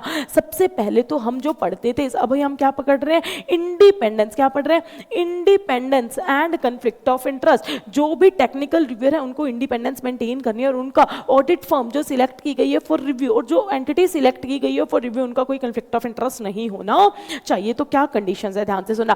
फर्स्ट, जो हमने नॉर्मल एलिजिबिलिटी कंडीशन पढ़ी थी, empanelment as a technical reviewer में एक कंडीशन पढ़ी थी, उसके अगेंस्ट कोई भी डिसिप्लिनरी प्रोसीडिंग पेंडिंग नहीं होनी चाहिए under the chartered accountant act. उसके अगेंस्ट कोई भी डिसिप्लिनरी एक्शन नहीं होना चाहिए under the chartered accountant act और उसके अगेंस्ट कोई भी पैनल एक्शन नहीं होना चाहिए। पैनल एक्शन टेकन और pending in any other law during last 3 financial years, during last 3 financial year. इसको हमने पढ़ा था। अब सेकंड ध्यान से सुनना, क्योंकि फर्स्ट को तो हमने काफी टाइम कर लिया, दोबारा से करते हैं। उसके अगेंस्ट कोई भी डिसिप्लिनरी प्रोसीडिंग पेंडिंग नहीं होनी चाहिए under the chartered accountant act. उसके अगेंस्ट कोई भी डिसिप्लिनरी एक्शन ना लिया गया हो under the chartered accountant act. उसके अगेंस्ट कोई भी penal action in any other law ना तो टेकन हो ना पेंडिंग हो ड्यूरिंग लास्ट 3 फाइनेंशियल ईयर। अब ध्यान से सुनना। फॉर एग्जांपल जो फर्म सिलेक्ट की गई है वो कौन सी फर्म सिलेक्ट की गई है? पीडब्ल्यूसी सिलेक्ट की गई है। कौन सी फर्म सिलेक्ट की गई है? ऑडिट फर्म क्या है? पीडब्ल्यूसी है फॉर एग्जांपल हमारे केस में। और सत्यम क्या है? कंपनी है। सत्यम क्या है? कंपनी है। सत्यम कंपनी और एंटिटी जिसको क्वालिटी रिव्यू के लिए सिलेक्ट किया गया है, जिस ऑडिट फाइल को क्वालिटी रिव्यू के लिए सिलेक्ट किया गया है, जिसकी स्टैट्यूटरी ऑडिट की क्वालिटी रिव्यू कंडक्ट करना है। अब फॉर एग्जांपल जो सत्यम है, पहले मैं आपको एग्जांपल से करवाऊंगी फिर मैं आपको इसकी लैंग्वेज पढ़ाऊंगी। जो सत्यम है, सत्यम की स्टैट्यूटरी ऑडिट ना की हो, ध्यान से, सत्यम की स्टैट्यूटरी ऑडिट ना की हो, सत्यम सत्यम को कोई अदर सर्विसेज ना दी हो, सत्यम की कोई स्टैट्यूटरी ऑडिट ना की हो, सत्यम को कोई अदर सर्विस ना दी हो, टेक्निकल रिव्यूअर ने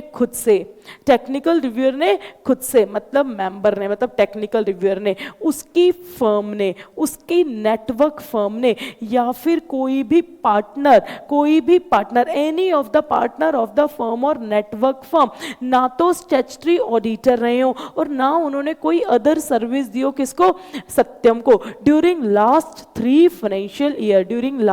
फाइनेंशियल ईयर। देखो क्या कहा गया, उसने खुद से मतलब मेंबर ने, उसके फर्म ने, उसकी नेटवर्क फर्म ने, दोबारा से मेंबर ने, उसकी फर्म ने, उसकी नेटवर्क फर्म या कोई भी partner, any of the partners of firm और network firm should not have been the statutory auditor, वो क्या ना रहे हो, वो स्टैट्यूटरी ऑडिटर ना रहे हो, should not have been the statutory auditor, और रेंडर एनी सर्विसेज और render any other services to such company और entity selected for review during last 3 financial years. जो एंटिटी और कंपनी को सिलेक्ट किया गया है फॉर क्वालिटी रिव्यू, वो खुद, उसकी फर्म, उसकी नेटवर्क फर्म या पार्टनर ऑफ द फर्म और network firm should not have been the statutory auditor और render any services to such company और entity during last 3 financial years. फटाफट पढ़ते हैं 2 पॉइंट। ए मेंबर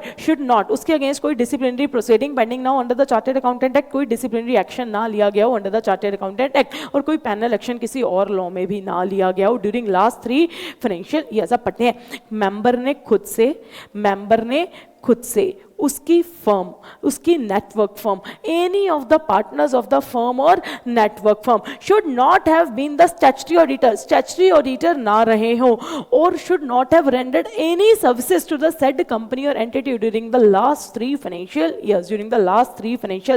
दोबारा से रिपीट करती हूँ, वो खुद उसकी फर्म, उसकी network firm, partner of the firm और network firm should not have been the statutory auditor और render any services to such company or entity during the last 3 financial years, during the 3 financial year। अब third point क्या है, जो PwC है, मतलब जो audit firm है, PwC के साथ कोई एसोसिएशन नहीं होना चाहिए, ऑडिट फर्म के साथ कोई एसोसिएशन नहीं होना चाहिए, उसका खुद का, उसकी फर्म का, उसकी नेटवर्क फर्म का, या फिर पार्टनर्स ऑफ द फर्म और network firm should not have any association with the audit firm during last 3 financial year. Same, A member or his firm and or network firm, any of the partner of the firm or of network firm should not have any association with the statutory audit firm during last 3 financial audit firm के साथ कोई association नहीं होना चाहिए। जिस entity का quality review हो रहा है, आप उसके स्टैट्यूटरी ऑडिटर नहीं होने चाहिए और कोई सर्विस ना दियो ड्यूरिंग लास्ट 3 फाइनेंशियल ईयर्स। अब section 141 subsection 3 of the Companies Act किस पे था, फटाफट बताओ। Section 141 subsection 3 of Companies Act किसका था, eligibility to being an auditor of the company, eligibility to being an auditor of the company. इसके अंदर क्या दी हुई थी, डिस्क्वालिफिकेशन की कौन ऑडिटर नहीं बन सकता। There were 9 disqualifications. कितने डिस्क्वालिफिकेशंस थी, 9 डिस्क्वालिफिकेशंस थी। क्वालिटी रिव्यू जब कंडक्ट होगा तो टेक्निकल रिव्यूअर पे सेम वही डिस्क्वालिफिकेशंस इक्वली एप्लीकेबल हो जाएंगी। A member to comply with all the eligibility condition laid down for the appointment as an auditor under section 141 subsection 3 of the Companies Act which shall apply mutatis mutandis in respect of the review of quality of statutory audit of the company or entity, so that will be equally applicable to technical reviewer while conducting the quality review. Section 141 subsection 3 will be equally applicable to the technical reviewer while conducting the quality review. और audit firm under review का जहां head office है, audit firm under review का जहां head office है, technical reviewer उस city और region से belong नहीं होना चाहिए, उस city और region से belong नहीं होना चाहिए। For example, audit firm under review का हेड ऑफिस मुंबई में है, तो जो टेक्निकल रिव्यूअर है वो मुंबई से बिलोंग नहीं होना चाहिए, वो मुंबई से बिलोंग नहीं होना चाहिए। अब आ जाइए फटाफट क्विकली बताती हूँ। इंडिपेंडेंस ऑफ टेक्निकल रिव्यूअर में हमने 5 पॉइंट्स पढ़े। सबसे पहला पॉइंट क्या था? Disciplinary proceeding, disciplinary action, penal action in any other law और chartered accountant act during last 3 financial year. Second point आपका क्या था? उसका खुद का himself, firm, member, firm, network firm, partners of the network firm and the firm, partners of the firm and network firm should not have been the statutory auditor or render any other services to the company or entity during the last 3 financial years. Member, firm, network firm, partners of the firm or network firm should not have any association with the selected audit firm during last 3 financial years. Section 141 subsection 3 will equally applicable to the technical reviewer and should not belong to the city or region where is the head office of audit firm under review. Clear हुई बात? This was the independence requirement. अब आ जाइए independence of qualified assistant. ये topic को सिर्फ और सिर्फ आपको क्या करना है? रीड करना है। It is topic of like a self. फिर भी मैं आपको क्विकली रीड करवा देती हूँ।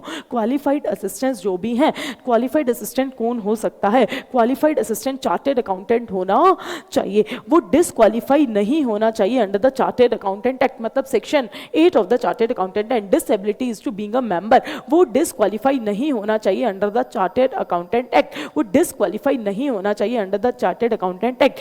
जो क्वालिफाइड असिस्टेंट है उसको भी स्टेटमेंट ऑफ कॉन्फिडेंशियलिटी साइन करनी पड़ेगी, उसको स्टेटमेंट ऑफ कॉन्फिडेंशियलिटी साइन करनी पड़ेगी। उसका कोई डायरेक्ट इंटरफेस नहीं होना चाहिए, ना तो ऑडिट फर्म से और ना बोर्ड से उसका डायरेक्ट इंटरफेस नहीं होना चाहिए। और जो क्वालिफाइड असिस्टेंट है वो वर्किंग होना चाहिए फॉर एटलीस्ट 1 ईयर। वो देखो should have been working with them, वो उनके साथ जो टेक्निकल रिव्यूअर है वो कम से कम उसके साथ 1 साल से वर्क कर रहा हो एज अ मेंबर या फिर partner. He should have been working with him for at least 1 year as a member और partner in the CA firm. वो कम से कम उसके साथ 1 साल से एसोसिएटेड होना चाहिए, उसके साथ वर्क कर रहा हो at least 1 year as a member या फिर पार्टनर विद द फर्म। उसका कोई एसोसिएटेड जो क्वालिफाइड असिस्टेंट है वो एसोसिएटेड नहीं होना चाहिए। ऑडिट फर्म अंडर रिव्यू और entity which has been selected for quality review, qualified assistant associated नहीं होना चाहिए। Audit firm under review and concerned entity के साथ एसोसिएटेड नहीं होना चाहिए ड्यूरिंग लास्ट 3 फाइनेंशियल ईयर। और सेम पॉइंट, उसके अगेंस्ट कोई डिसिप्लिनरी प्रोसीडिंग पेंडिंग ना हो, कोई disciplinary action Chartered accountant Act में ना लिया गया हो, कोई पैनल एक्शन किसी और भी लॉ में ना लिया गया हो ड्यूरिंग लास्ट 3 फाइनेंशियल ईयर। वो मेंबर नहीं होना चाहिए, क्वालिटी रिव्यू बोर्ड का मेंबर नहीं होना चाहिए, आईसीआई के सेंट्रल काउंसिल का मेंबर नहीं होना चाहिए, रीजनल काउंसिल का मेंबर नहीं होना चाहिए, ब्रांच लेवल मैनेजमेंट कमेटी का मेंबर नहीं होना चाहिए। This is important.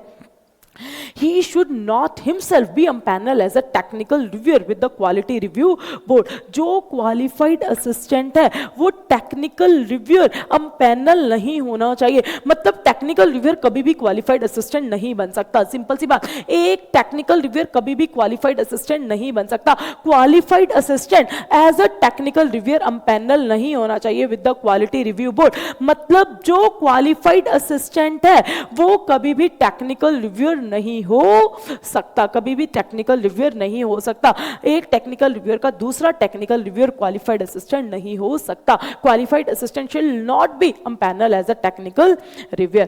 The board may also obtain, board industry experts की भी एडवाइस ले सकती है, इंडस्ट्री एक्सपर्ट्स की सर्विसेज ऑब्टेन कर सकती है if needed on such criteria as may be specified by the board. Board अगर चाहे, अगर इफ रिक्वायर्ड वो इंडस्ट्री एक्सपर्ट्स की भी सर्विस ले सकते हैं। इसको आप रीड कर लेना, एज सच इंपॉर्टेंट नहीं है। अब आ जाइए confidentiality. Confidentiality is of paramount important. और ये भी रीड का टॉपिक है, ये भी कौन सा टॉपिक है? रीड का टॉपिक है। इसको सिर्फ और सिर्फ आपको रीड करना, मैं क्विकली आपको रीड करवा देती हूँ।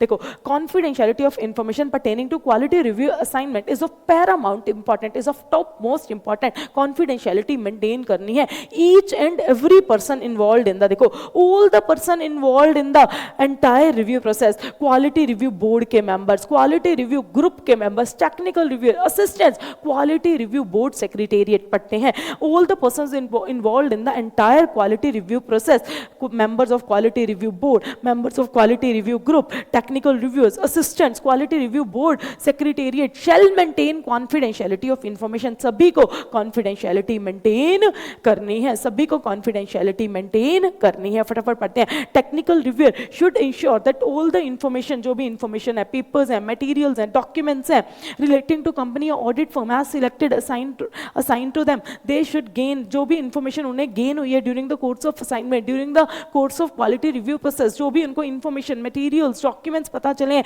उनको स्ट्रिक्ट कॉन्फिडेंस में रखना है, उनकी सीक्रेसी मेंटेन करनी है, उनकी स्ट्रिक्ट कॉन्फिडेंशियलिटी मेंटेन करनी है, उसको स्ट्रिक्ट कॉन्फिडेंस में रखना है। स्टेटमेंट ऑफ कॉन्फिडेंशियलिटी साइन करना पड़ेगा टेक्निकल रिव्यूअर को भी and each and every assistant को। क्या साइन करनी पड़ेगी? स्टेटमेंट ऑफ कॉन्फिडेंशियलिटी साइन करनी पड़ेगी। और कन्फ्लिक्ट ऑफ इंटरेस्ट नहीं होना चाहिए, there should be no conflict of interest of all those connected with the entire quality review process. अब एक और छोटी सी बात है, देखो लास्ट में क्या लिखा हुआ है, लास्ट में क्या लिखा हुआ है, डिस्क्लोज करना है बोर्ड को। क्या डिस्क्लोज करना है? टाइम टू टाइम बोर्ड को डिस्क्लोज करना है। अगर कोई भी इंटरेस्ट है उनका खुद का, देयर इंटरेस्ट, पार्टनर्स का इंटरेस्ट, फर्म का इंटरेस्ट या उनके रिलेटिव का इंटरेस्ट है relation to statutory audit firm या फिर एंटिटी कंसर्न, अगर कभी भी इंटरेस्ट है उनका खुद का इंटरेस्ट, उनके पार्टनर का इंटरेस्ट या उनके रिलेटिव का इंटरेस्ट है ऑडिट फर्म में या फिर जो एंटिटी रिव्यू के लिए सिलेक्ट की गई है, तो उनको अपने कन्फ्लिक्ट ऑफ इंटरेस्ट को बोर्ड को डिस्क्लोज करना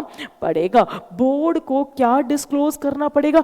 बोर्ड को इंटरेस्ट डिस्क्लोज करना पड़ेगा। अगर उनका खुद का इंटरेस्ट है, देयर इंटरेस्ट, उनके पार्टनर का इंटरेस्ट, अगर कभी टेक्निकल रिव्यूअर का इंटरेस्ट है, कोई पार्टनर का इंटरेस्ट है या उनके रिलेटिव का इंटरेस्ट है, किसके अंदर? ऑडिट फर्म के अंदर या फिर जो एंटिटी रिव्यू के लिए सिलेक्ट की गई है, अगर उनका कोई इंटरेस्ट है तो उनको बोर्ड को एप्रोप्रिएटली टाइम टू टाइम इसका डिस्क्लोज करना पड़ेगा, डिस्क्लोज करना पड़ेगा। This is all about the confidentiality जो आपको रीड करना था। अब है guidelines for technical reviewer. From my point of view it is an important question, this can be asked as a theoretical question. What are the guidelines for technical reviewer? Technical reviewer के लिए क्या guidelines हैं? सबसे पहला point है technical reviewer himself make on site visit. Technical reviewer को खुद से ऑन साइट विजिट करनी पड़ेगी, मतलब टेक्निकल रिव्यूअर खुद जाएगा, वो किसी और को नहीं भेजेगा। Technical reviewer should himself, technical reviewer shall himself make on-site visit along with assistants if any to audit firm under review for conducting the quality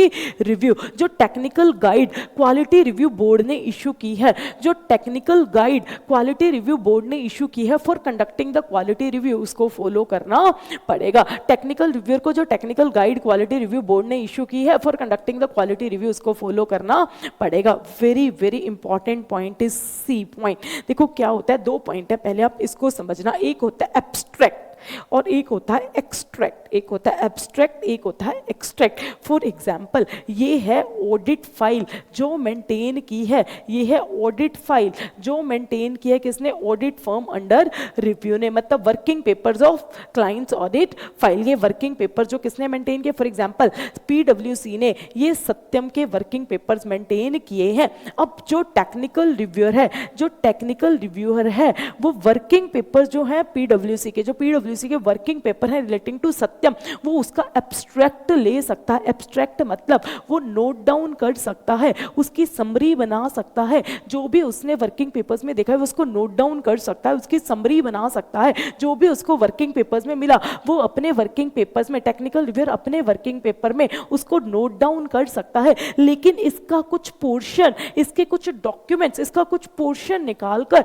अपनी ऑडिट फाइल में, अपने वर्किंग पेपर्स में नहीं लगा सकता। टेक्निकल रिव्यूअर नोट डाउन कर सकता है, एब्स्ट्रैक्ट ले सकता है, समरीज बना सकता है, लेकिन वो पोर्शन निकालकर जो क्लाइंट के वर्किंग पेपर है उससे एब्स्ट्रैक्ट नहीं ले सकता। उसके वर्किंग पेपर का कुछ पोर्शन अपने उठाकर, मतलब एज इट इज नहीं ले सकता। वो वर्किंग पेपर्स में से कुछ डॉक्यूमेंट्स नहीं ले सकता, लेकिन नोट डाउन, एब्स्ट्रैक्ट कर सकता है। तो जो टेक्निकल रिव्यूअर है वो वर्किंग पेपर्स, जो भी वर्किंग पेपर्स पीडब्ल्यूसी ऑडिट फर्म ने मेंटेन किए हैं ऑफ ऑफ क्लाइंट्स फाइल उसको एक्सेस कर सकता है, उसका एब्स्ट्रैक्ट ले सकता है लेकिन उसका एक्सट्रैक्ट नहीं ले सकता. This is the point. Technical reviewer including his assistant should have access, वो एक्सेस कर सकता है, एब्स्ट्रैक्ट ले सकता है of the records and documents maintain by audit firm under review in relation to the review. However, in order to maintain confidentiality, technical reviewer including his assistant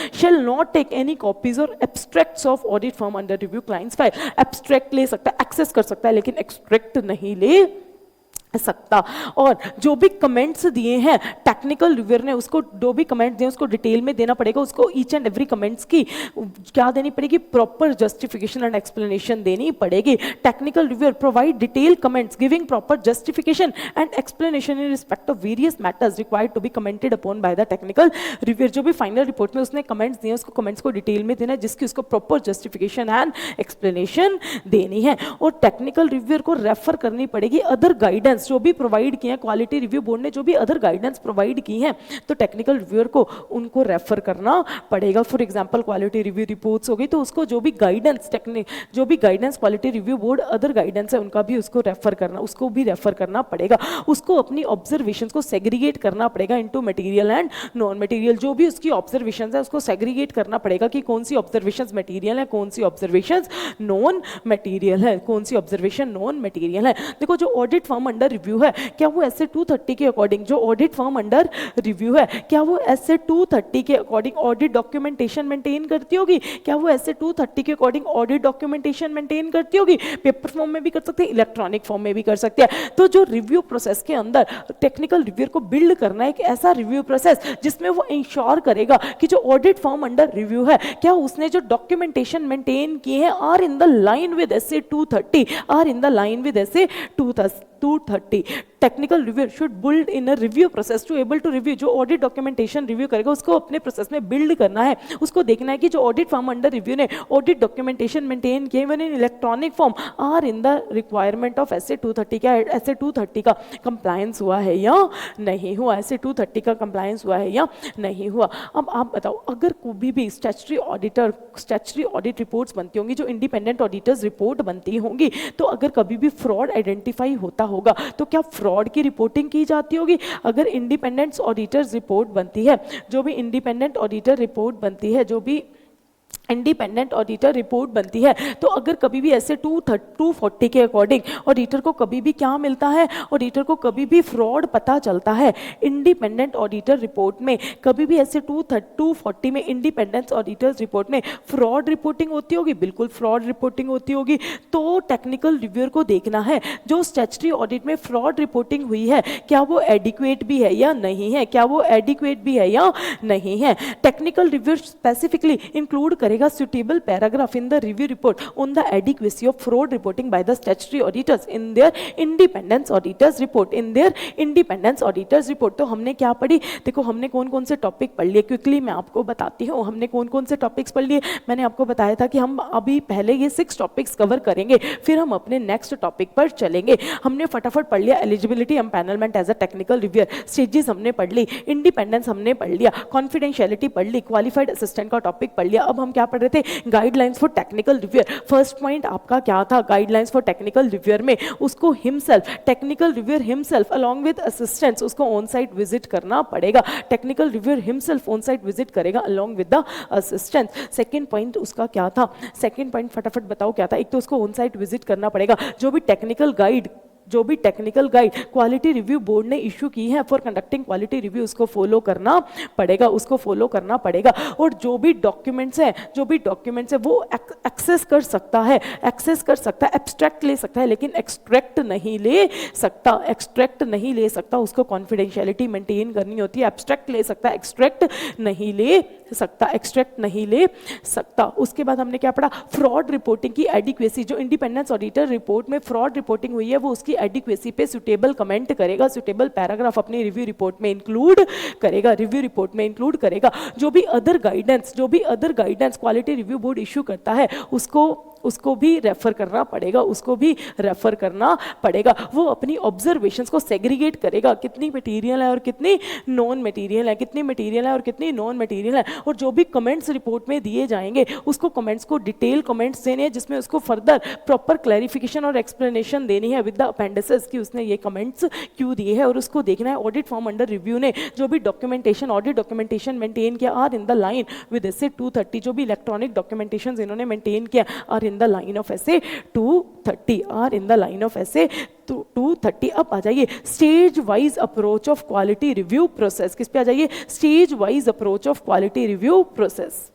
अब हम क्या पढ़ रहे हैं? Stage wise approach of quality review process. क्या पढ़ रहे हैं? Stage wise approach of quality review process. अभी हमने क्या पढ़ा था? Various stages involved in quality review assignment. देखो वहां क्या था, वहां स्टेजेस एक्सप्लेन थी, यहाँ क्या एक्सप्लेन है? Stage wise approach of quality review process. यहाँ जनरली क्या डिस्कस किया गया? क्वालिटी रिव्यू ग्रुप के बारे में डिस्कस किया गया कि क्वालिटी रिव्यू ग्रुप क्या करता है, कैसे रिकमेंडेशन देता है, वो क्या एक्शंस लेता है। तो यहाँ जो मेजर डिस्कशन है दैट इज ऑफ QRG, ध्यान से सुनो, that is of QRG, quality review group. अब हम कौन सा टॉपिक पढ़ रहे हैं? Stage wise approach. क्या पढ़ रहे हैं? Stage wise approach of quality review process. क्या पढ़ रहे हैं?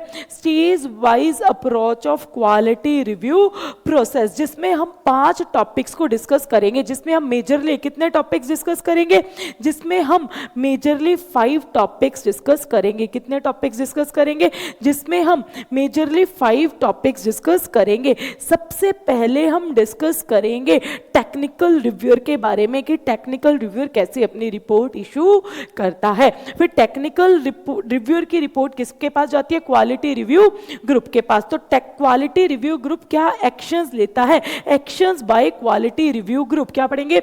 Actions by quality review group. फिर उसके बाद हम एक छोटा सा टॉपिक पढ़ेंगे that is related to joint audit. अगर उस एंटिटी के जॉइंट ऑडिटर्स हैं तो उसको कैसे कंसीडर किया जाएगा, तो in case of joint audit. फिर हम पढ़ेंगे most important recommendations to board की जो क्वालिटी रिव्यू ग्रुप क्या देता है? Recommendations by quality review group to quality review board. Actions to be recommended, कौन से एक्शंस रिकमेंड किए जाते हैं? Actions to be recommend by quality review group to quality review board. तो इन मेजर 5 टॉपिक्स को डिस्कस करेंगे और फिर हमारा ये टॉपिक खत्म हो जाएगा। Stage wise approach of quality review process. क्या डिस्कस करेंगे? सबसे पहले हम डिस्कस करेंगे टेक्निकल रिव्यूअर की रिपोर्ट की क्या स्टेज होती है, कैसे रिपोर्ट्स इशू करता है। फिर वो रिपोर्ट जाती है क्वालिटी रिव्यू ग्रुप के पास। अब क्वालिटी रिव्यू ग्रुप उस रिपोर्ट पे क्या एक्शंस देते हैं? तो actions by quality review group. फिर जॉइंट ऑडिटर्स के केस में क्या होगा? Recommendations to board. Quality review group क्या देता है? रिकमेंडेशंस देता है किसको? बोर्ड को। और क्या रिकमेंडेशन देता है कि क्या एक्शंस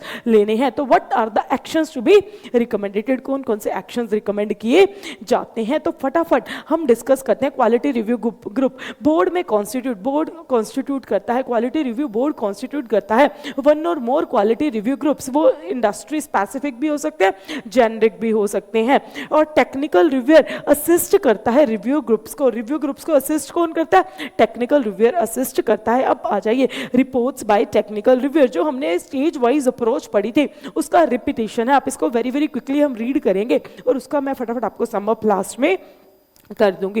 टेक्निकल रिव्यूअर जैसे ही अपना क्या कंप्लीट करता है? ऑन साइट रिव्यू कंप्लीट करता है। वो क्या इशू करता है? प्रिलिमिनरी रिपोर्ट इशू करता है, जिसमें वो प्रिलिमिनरी रिपोर्ट किसको इशू करता है? ऑडिट फर्म अंडर रिव्यू को।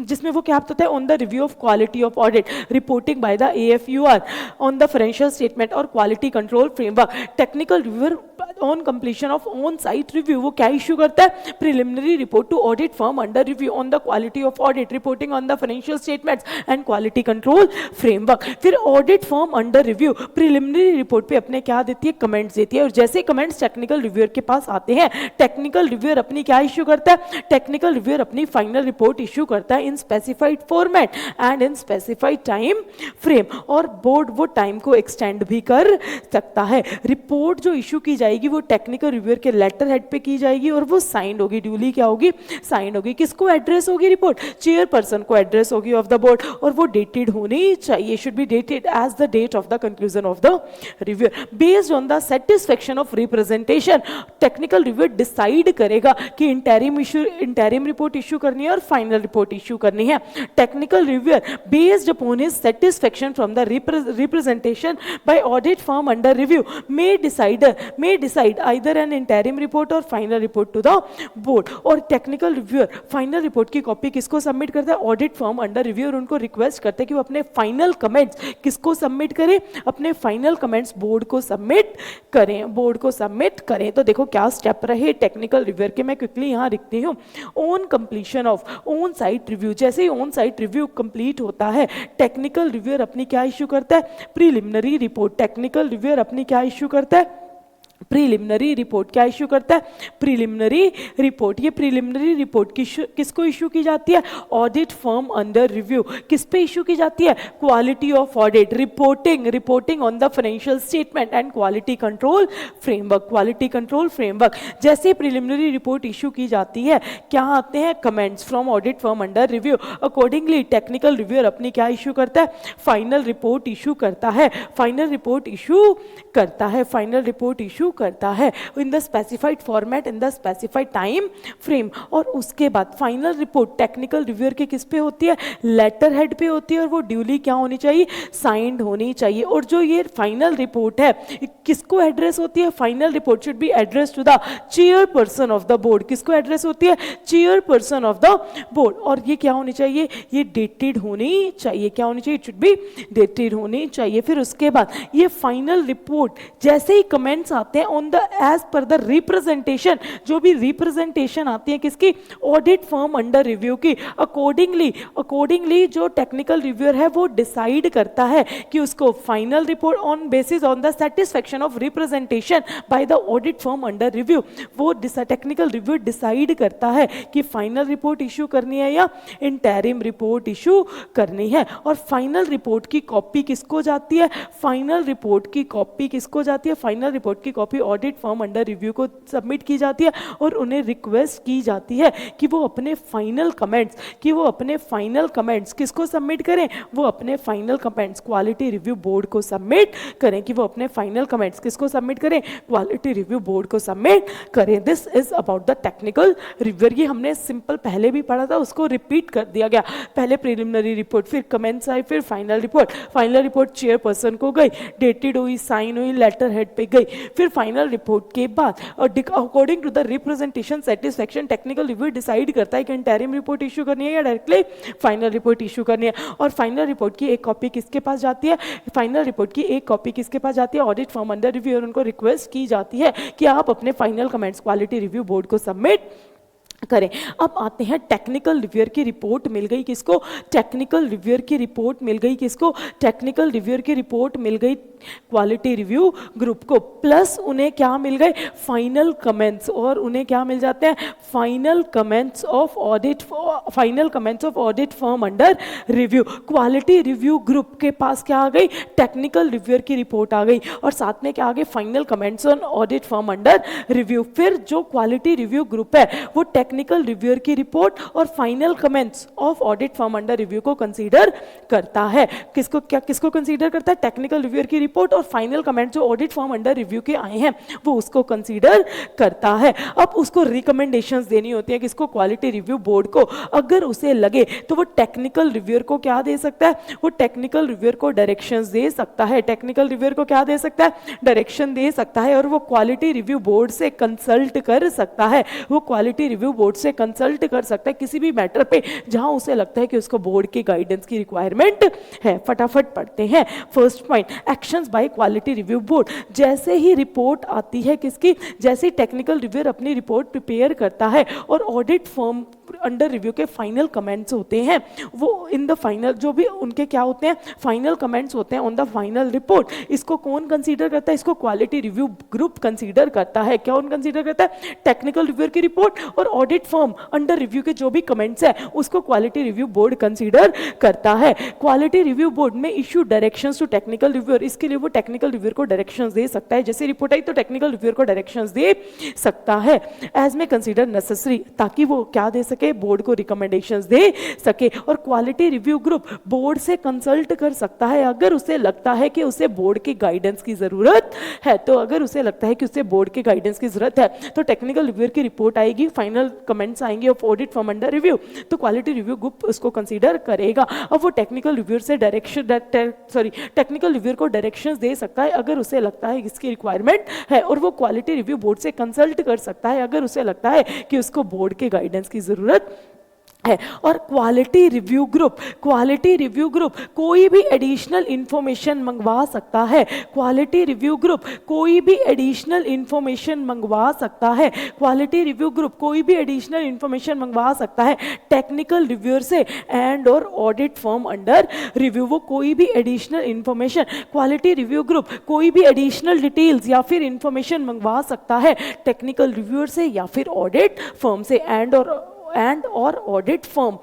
If needed. अगर क्वालिटी रिव्यू ग्रुप को कोई एडिशनल इंफॉर्मेशन चाहिए तो वो बिल्कुल टेक्निकल रिव्यूअर और ऑडिट फर्म से इंफॉर्मेशन मंगवा सकता है। अब 2 पॉइंट है, COD फटाफट इसको साथ में पढ़वाती हूँ कि क्वालिटी रिव्यू ग्रुप इंटरेक्ट कर सकता है, क्वालिटी रिव्यू ग्रुप इंटरेक्ट कर सकता है, क्वालिटी रिव्यू ग्रुप इंटरेक्ट कर सकता है टेक्निकल रिव्यूअर से, क्वालिटी रिव्यू ग्रुप इंटरेक्ट कर सकता है ऑडिट फर्म अंडर रिव्यू से, quality review group technical reviewer से इंटरेक्ट कर सकता है, quality review group audit firm under review से इंटरेक्ट कर सकता है। अगर क्वालिटी रिव्यू को कोई एडिशनल इंफॉर्मेशन चाहिए, कोई क्लैरिफिकेशन चाहिए, कोई उसको फर्दर क्लैरिफिकेशन चाहिए, तो वो seek further clarification from technical reviewer, तो वो उससे कोई फर्दर क्लैरिफिकेशन या इंफॉर्मेशन मांग सकता है, कोई फर्दर क्लैरिफिकेशन या इंफॉर्मेशन मांग सकता है। जो क्वालिटी रिव्यू ग्रुप है वो टेक्निकल रिव्यूअर से फर्दर क्लैरिफिकेशन या फिर इंफॉर्मेशन मांग सकता है। मैं क्विकली आपको यहीं से रीड करवा देती हूँ, फिर नोट डाउन करवा दूंगी। क्वालिटी रिव्यू ग्रुप इंटरेक्ट कर सकता है टेक्निकल रिव्यूअर से if needed and requested him to, और उसको कुछ भी एक्सप्लेन और प्रेजेंट करने के लिए बोल सकता है, एक्सप्लेन या present his report to the quality reviewer, उन्हें कह सकता है कि आप अपनी रिपोर्ट को एक्सप्लेन करो और प्रेजेंट करो बिफोर देम, और इंटरेक्ट कर सकता है अगर उसे कोई क्लैरिफिकेशन या फर्दर डिटेल्स चाहिए on certain issues in the report, वो उनसे फर्दर क्लैरिफिकेशन मांग सकता है। अगर कभी भी कंप्लीट डिफरेंस है, किसमें डिफरेंस है, ऑब्जर्वेशन जो टेक्निकल रिव्यूअर की है और व्यूज जो ऑडिट फर्म के हैं, अगर क्या है कंप्लीट डिफरेंस है किसके बीच में, अगर कंप्लीट डिफरेंस है बिटवीन जो ऑब्जर्वेशन किसने दिया, टेक्निकल रिव्यूअर ने दी है, और जो व्यूज है ऑडिट फर्म अंडर रिव्यू, अगर इसमें क्या है सिग्निफिकेंट कंप्लीट डिफरेंस है, तो वो क्या कर सकता है, वो टेक्निकल रिव्यूअर या फिर ऑडिट फर्म से इंटरेक्ट कर सकता है, टेक्निकल रिव्यूअर एंड और ऑडिट फर्म से इंटरेक्ट कर सकता है। अगर quality review group technical reviewers के रिपोर्ट से सेटिस्फाई नहीं है, अगर quality review group technical reviewer की रिपोर्ट से डिससेटिस्फाई है, क्या है डिससेटिस्फाई है, तो वो उनको टेक्निकल रिव्यूअर को अनेबल करेगा ताकि वो उनको better understanding of the expectations from him, technical reviewer to have a better, कि हम आपसे क्या एक्सपेक्ट करते हैं, वो उसकी अंडरस्टैंडिंग देगा उन्हें, what are our expectations and what you are working, तो वो उन्हें बताएगा to have an better understanding of their expectation, कि टेक्निकल रिव्यूअर से क्या एक्सपेक्ट किया जाता है, हम आपसे क्या एक्सपेक्ट करते हैं। तो quality review group technical reviewer को अनेबल करेगा to have a better understanding of expectations from them. और अगर क्वालिटी रिव्यू ग्रुप चाहे तो ऑडिट फर्म अंडर रिव्यू से इंटरेक्ट कर सकता है इन सर्टेन स्पेशल सर्कमस्टांसेस, और वो ऑडिट फर्म को एक्सप्लेन कह सकता है, ऑडिट फर्म को कह सकता है कि आप एक्सप्लेन करो और प्रेजेंट करो आपके क्या व्यूज हैं, ताकि वो क्वालिटी रिव्यू बोर्ड को रिकमेंडेशंस दे सके, वो उनको प्रेजेंट अपने व्यूज को एक्सप्लेन और प्रेजेंट करने के लिए कह सकता है। तो what are the actions to be taken by quality review group. तो सबसे पहले टेक्निकल रिव्यूअर की रिपोर्ट आई, फाइनल कमेंट्स आए ऑडिट फर्म अंडर रिव्यू वो उसको कंसीडर करेगा। अब इसके लिए वो टेक्निकल रिव्यूअर को डायरेक्शंस दे सकता है, टेक्निकल रिव्यूअर को डायरेक्शंस दे सकता है, वो quality review group quality review board से कंसल्ट कर सकता है अगर उसे लगता है कि किसी भी मैटर पे उसे गाइडेंस की रिक्वायरमेंट है। फिर वो एडिशनल इंफॉर्मेशन मंगवा सकता है, कोई भी एडिशनल इंफॉर्मेशन के लिए कॉल कर सकता है, कोई एडिशनल इंफॉर्मेशन मांग सकता है टेक्निकल रिव्यूअर या फिर ऑडिट फर्म से, वो टेक्निकल रिव्यूअर से इंटरेक्ट कर सकता है। उसको कोई फर्दर क्लैरिफिकेशन चाहिए वो उससे फर्दर क्लैरिफिकेशन मांग सकता है, वो उससे फर्दर क्लैरिफिकेशन मांग सकता है। अगर कंप्लीट डिफरेंस है किसके बीच में, अगर कंप्लीट डिफरेंस है बिटवीन किसके बीच में, observations of technical reviewer and views of audit firm under review, अगर कंप्लीट डिफरेंस है तो वो इंटरेक्शन के लिए बोल सकता है, इंटरेक्शन कर सकता है किससे, ऑडिट फर्म या फिर टेक्निकल रिव्यूअर से एंड और टेक्निकल रिव्यूअर से। अगर वो क्या है डिससैटिस्फाइड, क्या है डिससैटिस्फाइड, अगर वो क्या है dissatisfied with the review report of technical reviewers, तो वो अनेबल करेगा टेक्निकल रिव्यूअर को to have a better understanding about the expectations from them, कि हम आपसे क्या एक्सपेक्ट करते हैं, रिव्यू में आपसे क्या एक्सपेक्ट किया जाता था और क्या आपने किया है, तो उसे अनेबल करेगा कि उनको बता सके कि उनसे क्या एक्सपेक्टेशंस थी। और वो ऑडिट फर्म अंडर रिव्यू से इंटरेक्ट कर सकता है और उन्हें कह सकता है कि वो प्रेजेंट करें और एक्सप्लेन करें उनके व्यूज ताकि वो क्वालिटी रिव्यू बोर्ड को क्या दे सके, रिकमेंडेशंस दे सकें। These are the actions to be taken by quality review group, these are the actions to be taken by quality review group. 4 point. सबसे पहला वो रिपोर्ट को कंसीडर करेगा, कमेंट्स को कंसीडर करेगा, टेक्निकल रिव्यूअर को डायरेक्शंस दे सकता है, टेक्निकल रिव्यूअर को डायरेक्शंस दे सकता है और बोर्ड से कंसल्ट कर सकता है, एडिशनल इंफॉर्मेशन मांग सकता है टेक्निकल रिव्यूअर से भी और ऑडिट फर्म अंडर रिव्यू से भी, और वो टेक्निकल रिव्यूअर से इंटरेक्ट कर सकता है, उससे कोई फर्दर क्लैरिफिकेशन मांग सकता है। अगर डिफरेंसेस हैं तो वो इंटरेक्शन कर सकता है ऑडिट फर्म से भी और टेक्निकल रिव्यूअर से भी, अगर डिफरेंसेस हैं दोनों के व्यूज में, ऑब्जर्वेशंस में and the views of audit firm में। और अगर वो डिससैटिस्फाई है टेक्निकल रिव्यूअर्स की रिपोर्ट से तो वो उनको अनेबल करेगा, टेक्निकल रिव्यूअर को बताएगा कि व्हाट आर द, अंडरस्टैंड करवाएगा what are the expectations from the technical reviewer. और वो ऑडिट फर्म अंडर रिव्यू से भी इंटरेक्ट कर सकता है और उनको कह सकता है कि आप प्रेजेंट करो, एक्सप्लेन करो आपके क्या व्यूज हैं ताकि हम क्वालिटी रिव्यू बोर्ड को रिकमेंडेशंस दे सकें। अब आ जाइए जॉइंट ऑडिट के केस में। अगर मान लो सत्यम का केस ले लेते हैं, सत्यम के केस में मान लो जो जॉइंट ऑडिट हुई सत्यम में, सत्यम के 2 जॉइंट ऑडिटर्स थे, मान लो एक थी E&Y मान लो और एक थी डिलॉयट, और इन दोनों का क्वालिटी रिव्यू हुआ था। E&Y का भी क्वालिटी रिव्यू हुआ था और डिलॉयट का भी क्वालिटी रिव्यू हुआ था। तो दोनों की रिपोर्ट्स को टुगेदर कंसीडर किया जाएगा। टेक्निकल रिव्यूज की report of any entity, all the joint auditors report should B consider together by the quality review group. अगर एक एंटिटी के बहुत सारे जॉइंट ऑडिटर्स हैं और सभी का क्वालिटी रिव्यू हुआ है तो सभी क्वालिटी रिव्यू की रिपोर्ट्स को टुगेदर कंसीडर किया जाएगा। हम आ जाइए joint auditor. Generally review reports in respect of all the joint auditors of entity should be considered together. सभी रिपोर्ट्स को टुगेदर कंसीडर किया जाएगा, सभी रिपोर्ट्स को टुगेदर कंसीडर किया जाएगा इन the case of joint audit. मतलब E&Y की जो टेक्निकल रिव्यू की रिपोर्ट होगी और डिलॉयट की जो टेक्निकल रिव्यू की रिपोर्ट होगी उनको टुगेदर कंसीडर करेगा कौन, क्वालिटी रिव्यू ग्रुप। अब पढ़ते हैं। In the view of essay 299 responsibilities of joint auditors, if technical reviewer finds that response of other joint auditor is required, response of other joint auditor is required. ध्यान से सुनना। For example मान के चलो सत्यम के ऑडिटर हैं Deloitte and E&Y है। E&Y ने तो क्या चेक किया, P&L। डिलॉयट ने क्या चेक किया, बैलेंस शीट। डिलॉयट ने क्या चेक किया, बैलेंस शीट। अब जब E&Y का रिव्यू हो रहा था तो डेटर्स की कुछ इंफॉर्मेशन चाहिए थी, डेटर्स के लिए ऑब्जर्वेशन, डेटर के लिए कुछ रिस्पांस चाहिए था कि अब डेटर का रिस्पांस तो कौन बताएगा, डिलॉयट बताएगा, क्योंकि बैलेंस शीट आइटम्स किसने देखी है, डिलॉयट ने देखी है। तो अगर कोई रिस्पांस चाहिए अदर जॉइंट ऑडिटर का, अगर टेक्निकल रिव्यूअर को क्या चाहिए, response of other joint auditor, क्या चाहिए, response of other joint auditor, तो वो क्या करेगा, थ्रू QRB। ध्यान से सुनना, through the office of QRB, directly नहीं, थ्रू द ऑफिस और QRB वो अदर जॉइंट ऑडिटर से अदर जॉइंट ऑडिटर से कम्युनिकेट करेगा। अब पढ़ते हैं, इफ द, देखो पढ़ो, if TR finds that response of other joint auditor is required, अगर अदर जॉइंट ऑडिटर का कोई रिस्पॉन्स चाहिए on any observation as the concerned area was allocated to them, क्योंकि वो एरिया उनको एलोकेट किया गया था through the office of QRB, through the office of QRB, directly नहीं, through the office of QRB, वो क्यूआरबी के थ्रू उन कंसर्न्ड ऑडिटर से कम्युनिकेट करेगा, उन कंसर्न्ड ऑडिट फर्म से कम्युनिकेट करेगा। और जब भी वो फाइनल रिपोर्ट इशू करेगा, टेक्निकल रिव्यूअर जब भी अपनी फाइनल रिपोर्ट इशू करेगा तो reasonable opportunity of being heard देगा किसको? ऑडिट फर्म को, ऑडिट फर्म को reasonable opportunity of being heard देगा। तो जॉइंट ऑडिट के केस में क्या बोला गया? If there are more than one, मतलब if in the case of all the joint auditors report should be considered together by the quality review group.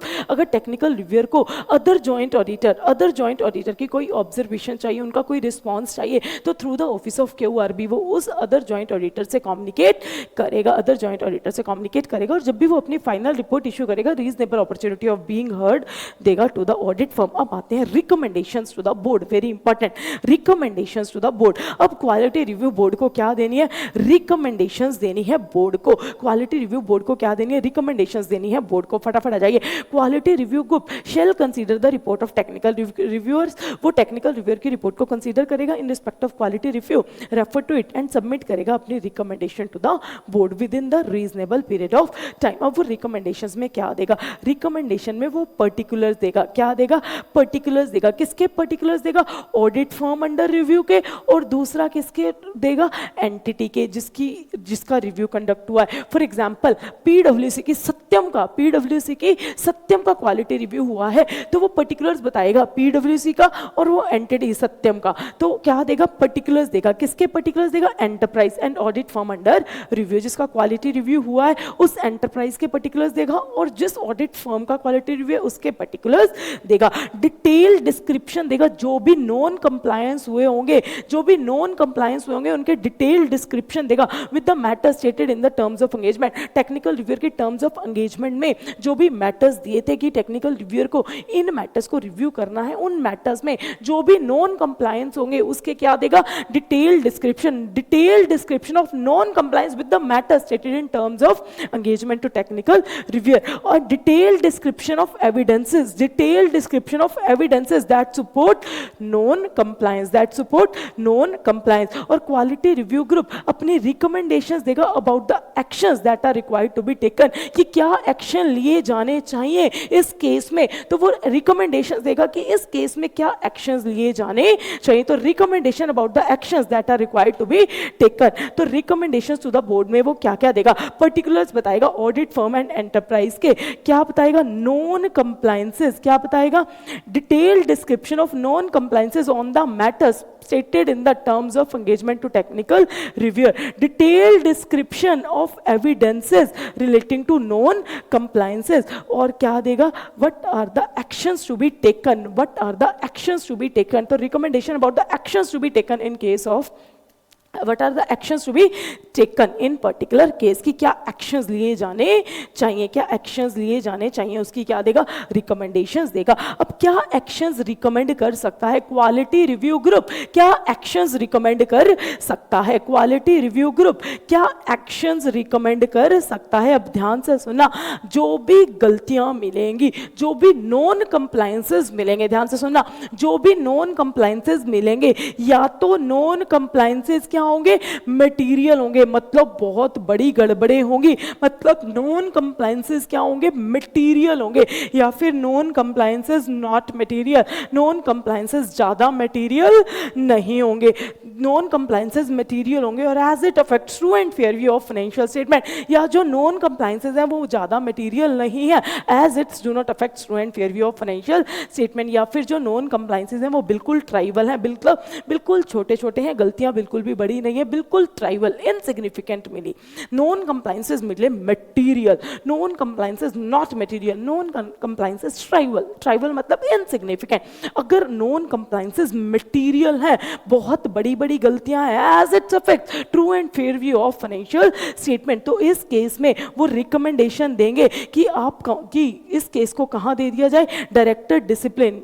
The case में be refer to the directorate discipline. Directorate discipline कोई case refer कर दिया जाए, director discipline को ये case refer कर दिया जाए फॉर फर्दर कंसिडरेशन। अगर वो गलतियां मटेरियल नहीं है तो वो ऑडिट फर्म को सिर्फ एक क्या दे देंगे, एडवाइजरी या फिर गाइडेंस इशू कर देंगे, एडवाइजरी या फिर गाइडेंस इशू कर देंगे। अगर गलतियां ट्राइवल हैं, इनसिग्निफिकेंट हैं, अगर जो नॉन कंप्लाइंसेज हैं वो ट्राइवल हैं, वो इनसिग्निफिकेंस हैं, बिल्कुल ट्राइवल नेचर के हैं, तो वो क्या करेगा, तो वो इस रिपोर्ट को रिकॉर्ड कर लेगा और मैटर को क्या कर देगा, क्लोज कर देगा, मैटर को क्या कर देगा, क्लोज कर देगा। ऐसी रिकमेंडेशन देगा कि रिपोर्ट को record the report and matter to be close. अगर गलतियां मटेरियल, आप बताओ कब गलतियां मटेरियल होंगी कि कहा जाए कि इस केस को डिसिप्लिन डायरेक्टरेट को रेफर करो और इनके अगेंस्ट डिसिप्लिनरी प्रोसीडिंग्स करो, इनके अगेंस्ट डिसिप्लिनरी एक्शन होना चाहिए, मतलब refer the case to the disciplinary directorate, refer the case to the disciplinary directorate.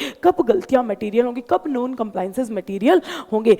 पहला केस, if financial statements are not prepared in accordance with applicable FRF. अगर financial statement as per applicable FRF नहीं बनी, जो audit firm थी उसने reasonable assurance obtain नहीं की, enable to obtain, auditor firm that entity has, auditor has not obtain reasonable assurance that financial statements are free from material misstatement. मतलब उन्होंने ऐसे 200 का ओवरऑल ऑब्जेक्टिव अचीव नहीं किया, ऐसे 200 का ओवरऑल ऑब्जेक्टिव अचीव नहीं किया। ऑडिट फर्म के पास, ऑडिटर के पास sufficient and appropriate audit evidence थे कि उसको रिपोर्ट को मॉडिफाई करना था, लेकिन उसने रिपोर्ट को मॉडिफाई नहीं किया, मतलब उसने ऐसे 705 का कंप्लायंस नहीं किया। या फिर नॉन कंप्लायंसेस, नॉन कंप्लायंस थे, क्या थे, non compliance of technical ethical and professional standard, technical ethical and professional standard and laws and regulation. और जो नॉन कंप्लायंस थे वो क्या थे, material as its effect true and fair view of financial statement. तो ये केसेस क्या है, मटेरियल है। इस केस में quality review group, quality review board को कहेगा कि इस केस को डिसिप्लिनरी डायरेक्टरेट को रेफर करना चाहिए। फटाफट फर्स्ट केस पढ़ते हैं। मतलब पहला केस, मतलब जो नॉन कंप्लायंसेस हैं वो मटेरियल हैं, बड़ी गलतियां हैं। अगर मैं अपनी सिंपल लैंग्वेज में लिखूं, बड़ी बड़ी गलतियां हैं।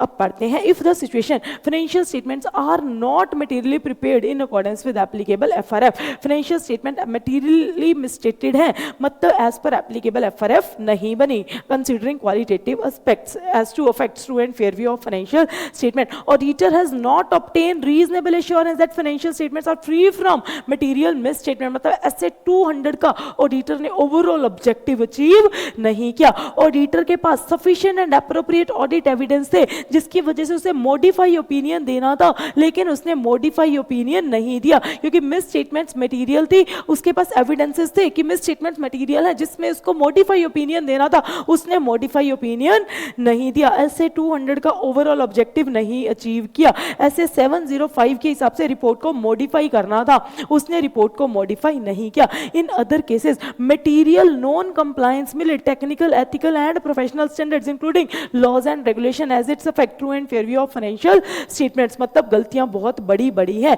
इस केस में क्या कहेगा क्वालिटी रिव्यू बोर्ड, इस केस में क्वालिटी रिव्यू बोर्ड कहेगा द मैटर में be recommended to the council of ICAI under section 28B of chartered accountant act for referring to the disciplinary directorate of the institute, कि इसको disciplinary directorate को refer करना चाहिए इस case को, और इसको एप्रोप्रिएट एक्शन लेना चाहिए ताकि एप्रोप्रिएट एक्शन लिया जा सके, इस फर्म के अगेंस्ट एप्रोप्रिएट एक्शंस लिया जा सके। तो अगर गलतियां मटेरियल है, financial statement as per applicable FRF नहीं बनी, ऑडिटर ने रीजनेबल एश्योरेंस ऑब्टेन नहीं किया, ऑडिटर के पास एविडेंसेस थे कि उसको क्वालिफाइड मॉडिफाई रिपोर्ट देनी थी लेकिन उसने रिपोर्ट मॉडिफाई नहीं की, मटेरियल नॉन कंप्लायंस मिले, प्रोफेशनल एंड एथिकल स्टैंडर्ड्स के, एथिकल स्टैंडर्ड्स के, टेक्निकल स्टैंडर्ड्स के, अदर गाइडेंस के नॉन कंप्लायंसेस मिले और लॉज एंड रेगुलेशन का नॉन कंप्लायंस मिला as its affect true and fair view of financial statement. ऐसे 250 को ऑडिटर ने सही से नहीं लगाया। तो इस केस में वो कहेगा कि इस केस को डायरेक्टर डिसिप्लिन को रेफर किया जाए ताकि फर्दर कोर्स ऑफ एक्शन उनके अगेंस्ट हो, उनके अगेंस्ट ऑडिटर के अगेंस्ट एप्रोप्रिएट एक्शन लिया जा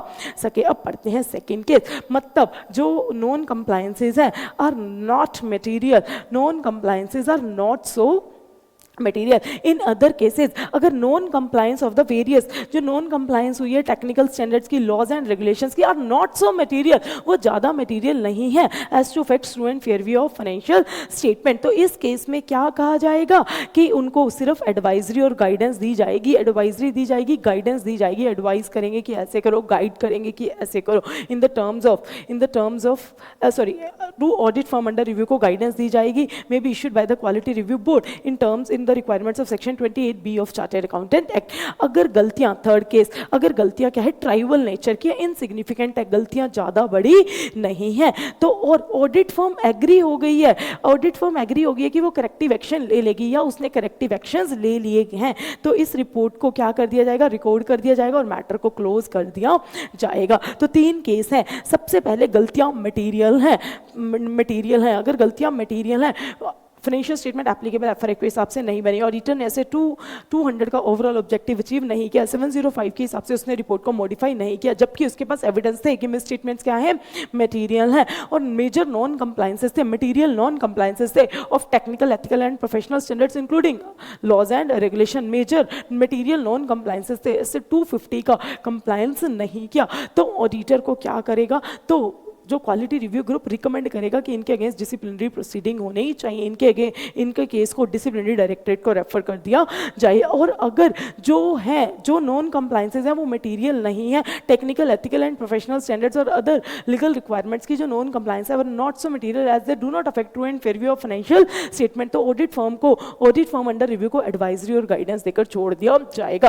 अगर गलतियां ट्राइवल नेचर की हैं और जो ऑडिट फर्म अंडर रिव्यू है वो एग्री हो गई है कि वो करेक्टिव एक्शन ले लेगी या उसने करेक्टिव एक्शंस ले लिए हैं, तो इस रिपोर्ट को रिकॉर्ड कर लिया जाएगा और मैटर को क्लोज कर दिया जाएगा। These are actions to be recommended, ये एक्शंस, 3 एक्शंस रिकमेंड किए जाते हैं, या तो केस सिर्फ एडवाइजरी देके छोड़ दिया जाता है, या मैटर को डायरेक्टली क्लोज कर दिया जाता है, या फिर मेजर केस में क्या किया जाता है, डायरेक्टर डिसिप्लिन को केस रेफर कर दिया जाता है। दीज आर द 5 टॉपिक्स जो हमने फटाफट क्विकली कर लिए। सबसे पहले टेक्निकल रिव्यूअर का हमने नॉर्मल पढ़ा, फिर एक्शंस जो क्वालिटी रिव्यू ग्रुप लेता है, फिर जॉइंट ऑडिट की हमने एक छोटी सी डिस्कशन की, रिकमेंडेशंस टू बोर्ड, कैसे क्वालिटी रिव्यू ग्रुप रिकमेंड करता है बोर्ड को, और फिर क्या एक्शंस रिकमेंड किए जाते हैं, 3 एक्शंस रिकमेंड किए जाते हैं। अब आ जाइए अपना नेक्स्ट पार्ट, फटाफट आ जाइए, एक छोटी सी लाइन, जो मेंबर्स हैं क्वालिटी रिव्यू बोर्ड के और क्वालिटी रिव्यू ग्रुप के, उनको सिटिंग फीस मिलेगी